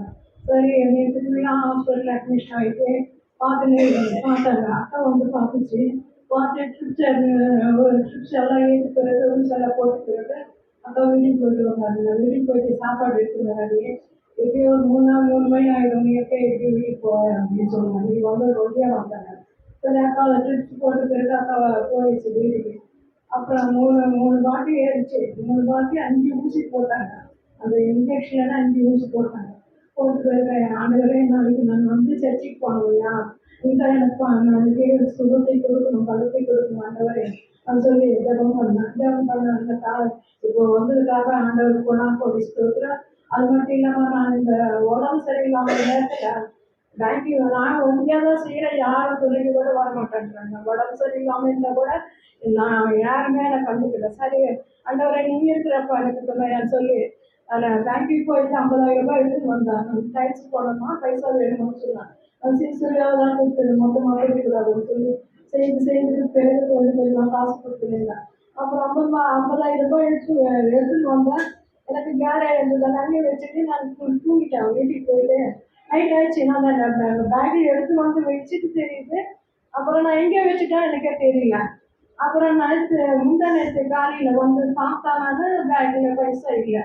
பீரோவில் திறந்து பார்த்தேன், பீரோவில் பைசா இல்லை. அப்புறம் நான் என்ன தேடியில் உள்ளெல்லாம் தேடி பார்த்தேன். மருமக இருந்தது. பைசா வச்சுட்டு எனக்கு பீரோவில் வச்சுட்டேன்னு என்னன்னு தெரியல, எனக்கு ஒரு மாதிரி அது பாருமா அப்படின்னு சொன்னேன். அந்த பொண்ணு தேடி பார்த்தா அந்த புடவையில் இருக்குது ஹவுஸில் அப்படின்னு சொல்லி பீரோ சாகத்தை தேடி சொன்னேன். பீரோவில் இருக்குதுண்ணா ஆண்டவர் கோடான கோடி ஸ்தோத்திரம். அந்த 50,000 ரூபாய் போட்டாலும் எனக்கு திருப்பி எப்படி டொனேஷன் பண்ணுறது ஆண்டவரே. இது லோன் வாங்கி நான் கட்டுறேன், நீ தான் எனக்கு அந்த பணம் எனக்கு கொடுக்கணும்னு சொல்லி முன்னாடி ஜெபம் பண்ணேன். நான் நீ தேடிமா நான் ஜெபம் நான் வரான்னு சொல்லி உட்காந்து ஜெபம் பண்ணேன். ஆண்டவரே நீ தான்ப்பா எனக்கு துணையாக இருந்து நடத்தணும்னு வச்சான். நான் இப்போதான் எடுத்துட்டு வந்தேன். எனக்கு உடம்பு சரியில்லாமல் எனக்கு ஒன்றுமே தெரியல ராஜா. நான் எங்கே வச்சேனால என்ன செய்யணும் எனக்கு தெரியல ராஜா. எனக்கு 50,000 ரூபாய் நான் கிடைக்கிறேன் ஐயா. அப்பா அதுதான் எனக்கு காசுப்பா, வேற ஒன்றும் இல்லையா. 50,000 ரூபாய் நான் இப்போ ரொட்டேஷன் பண்ணுறதுனால முடியாது ஐயா அப்படின்னு சொல்லி நான் இருந்துட்டு ஒரு நிமிஷம் ஜெபம் பண்ணேன். ஜெபம் பண்ண உடனே அது 50,000 ரூபாய் கிடைச்சது. ஆண்டவர் போடாம போட்டு சொல்லி அல்லேலூயா. ஏற்கனவே ஜெபம் பண்ணி இருக்கிறோம். அவன் வாங்கின லோனில் ஒன்றும் நஷ்டமடையக்கூடாது என்பதற்காக. கர்த்தர் கொடுத்த சாட்சிகளுக்காக நன்றியோடு ஸ்தோத்திரம் எல்லாம். கர்த்தர் எனக்கும் கிருபையாக இருந்து இந்த வாரத்தில் நடக்க வேண்டிய ஊழியங்களை எல்லாம் கர்த்தர் நடத்தி தந்தார். கர்த்தர் என் தேவைகளுக்கு போதுமானவராக இருந்தார். பலவீனத்தில் பலனாக இருந்து நடத்தினார் என்பதற்கு நான் சாட்சியாக இருக்கிறேன். கர்த்தர் என்னையும் என் குடும்பத்தையும் எல்லா நிலையிலும் பிள்ளையிலும் காத்து வந்தார். அதுக்காக நான் நன்றி சொல்கிறேன். கர்த்தர் இதையும் ஆசீர்வதிப்பாராக. அல்லேலூயா. அறிவிப்பு புதன்கிழமை தோறும் நமக்கு உபவாச கூட்டம் இருக்கு. உபவாச கூட்டத்தில் பங்கெடுக்க பிரயாசப்படுங்க. உபவாச கூட்டத்தில் கர்த்தர் வல்லமையான வார்த்தைகளை தராரு. நல்ல ஜெபிக்கக்கூடிய ஒரு கிருபையை பெருக பண்றாரு. அந்த பங்கெடுக்க முயற்சி பண்ணுங்க. கர்த்தர் முறையெல்லாம் நிலையில் ஆசீர்வதிப்பாரா. சரி, செய்திக்குள்ள நான் போகிறோம்.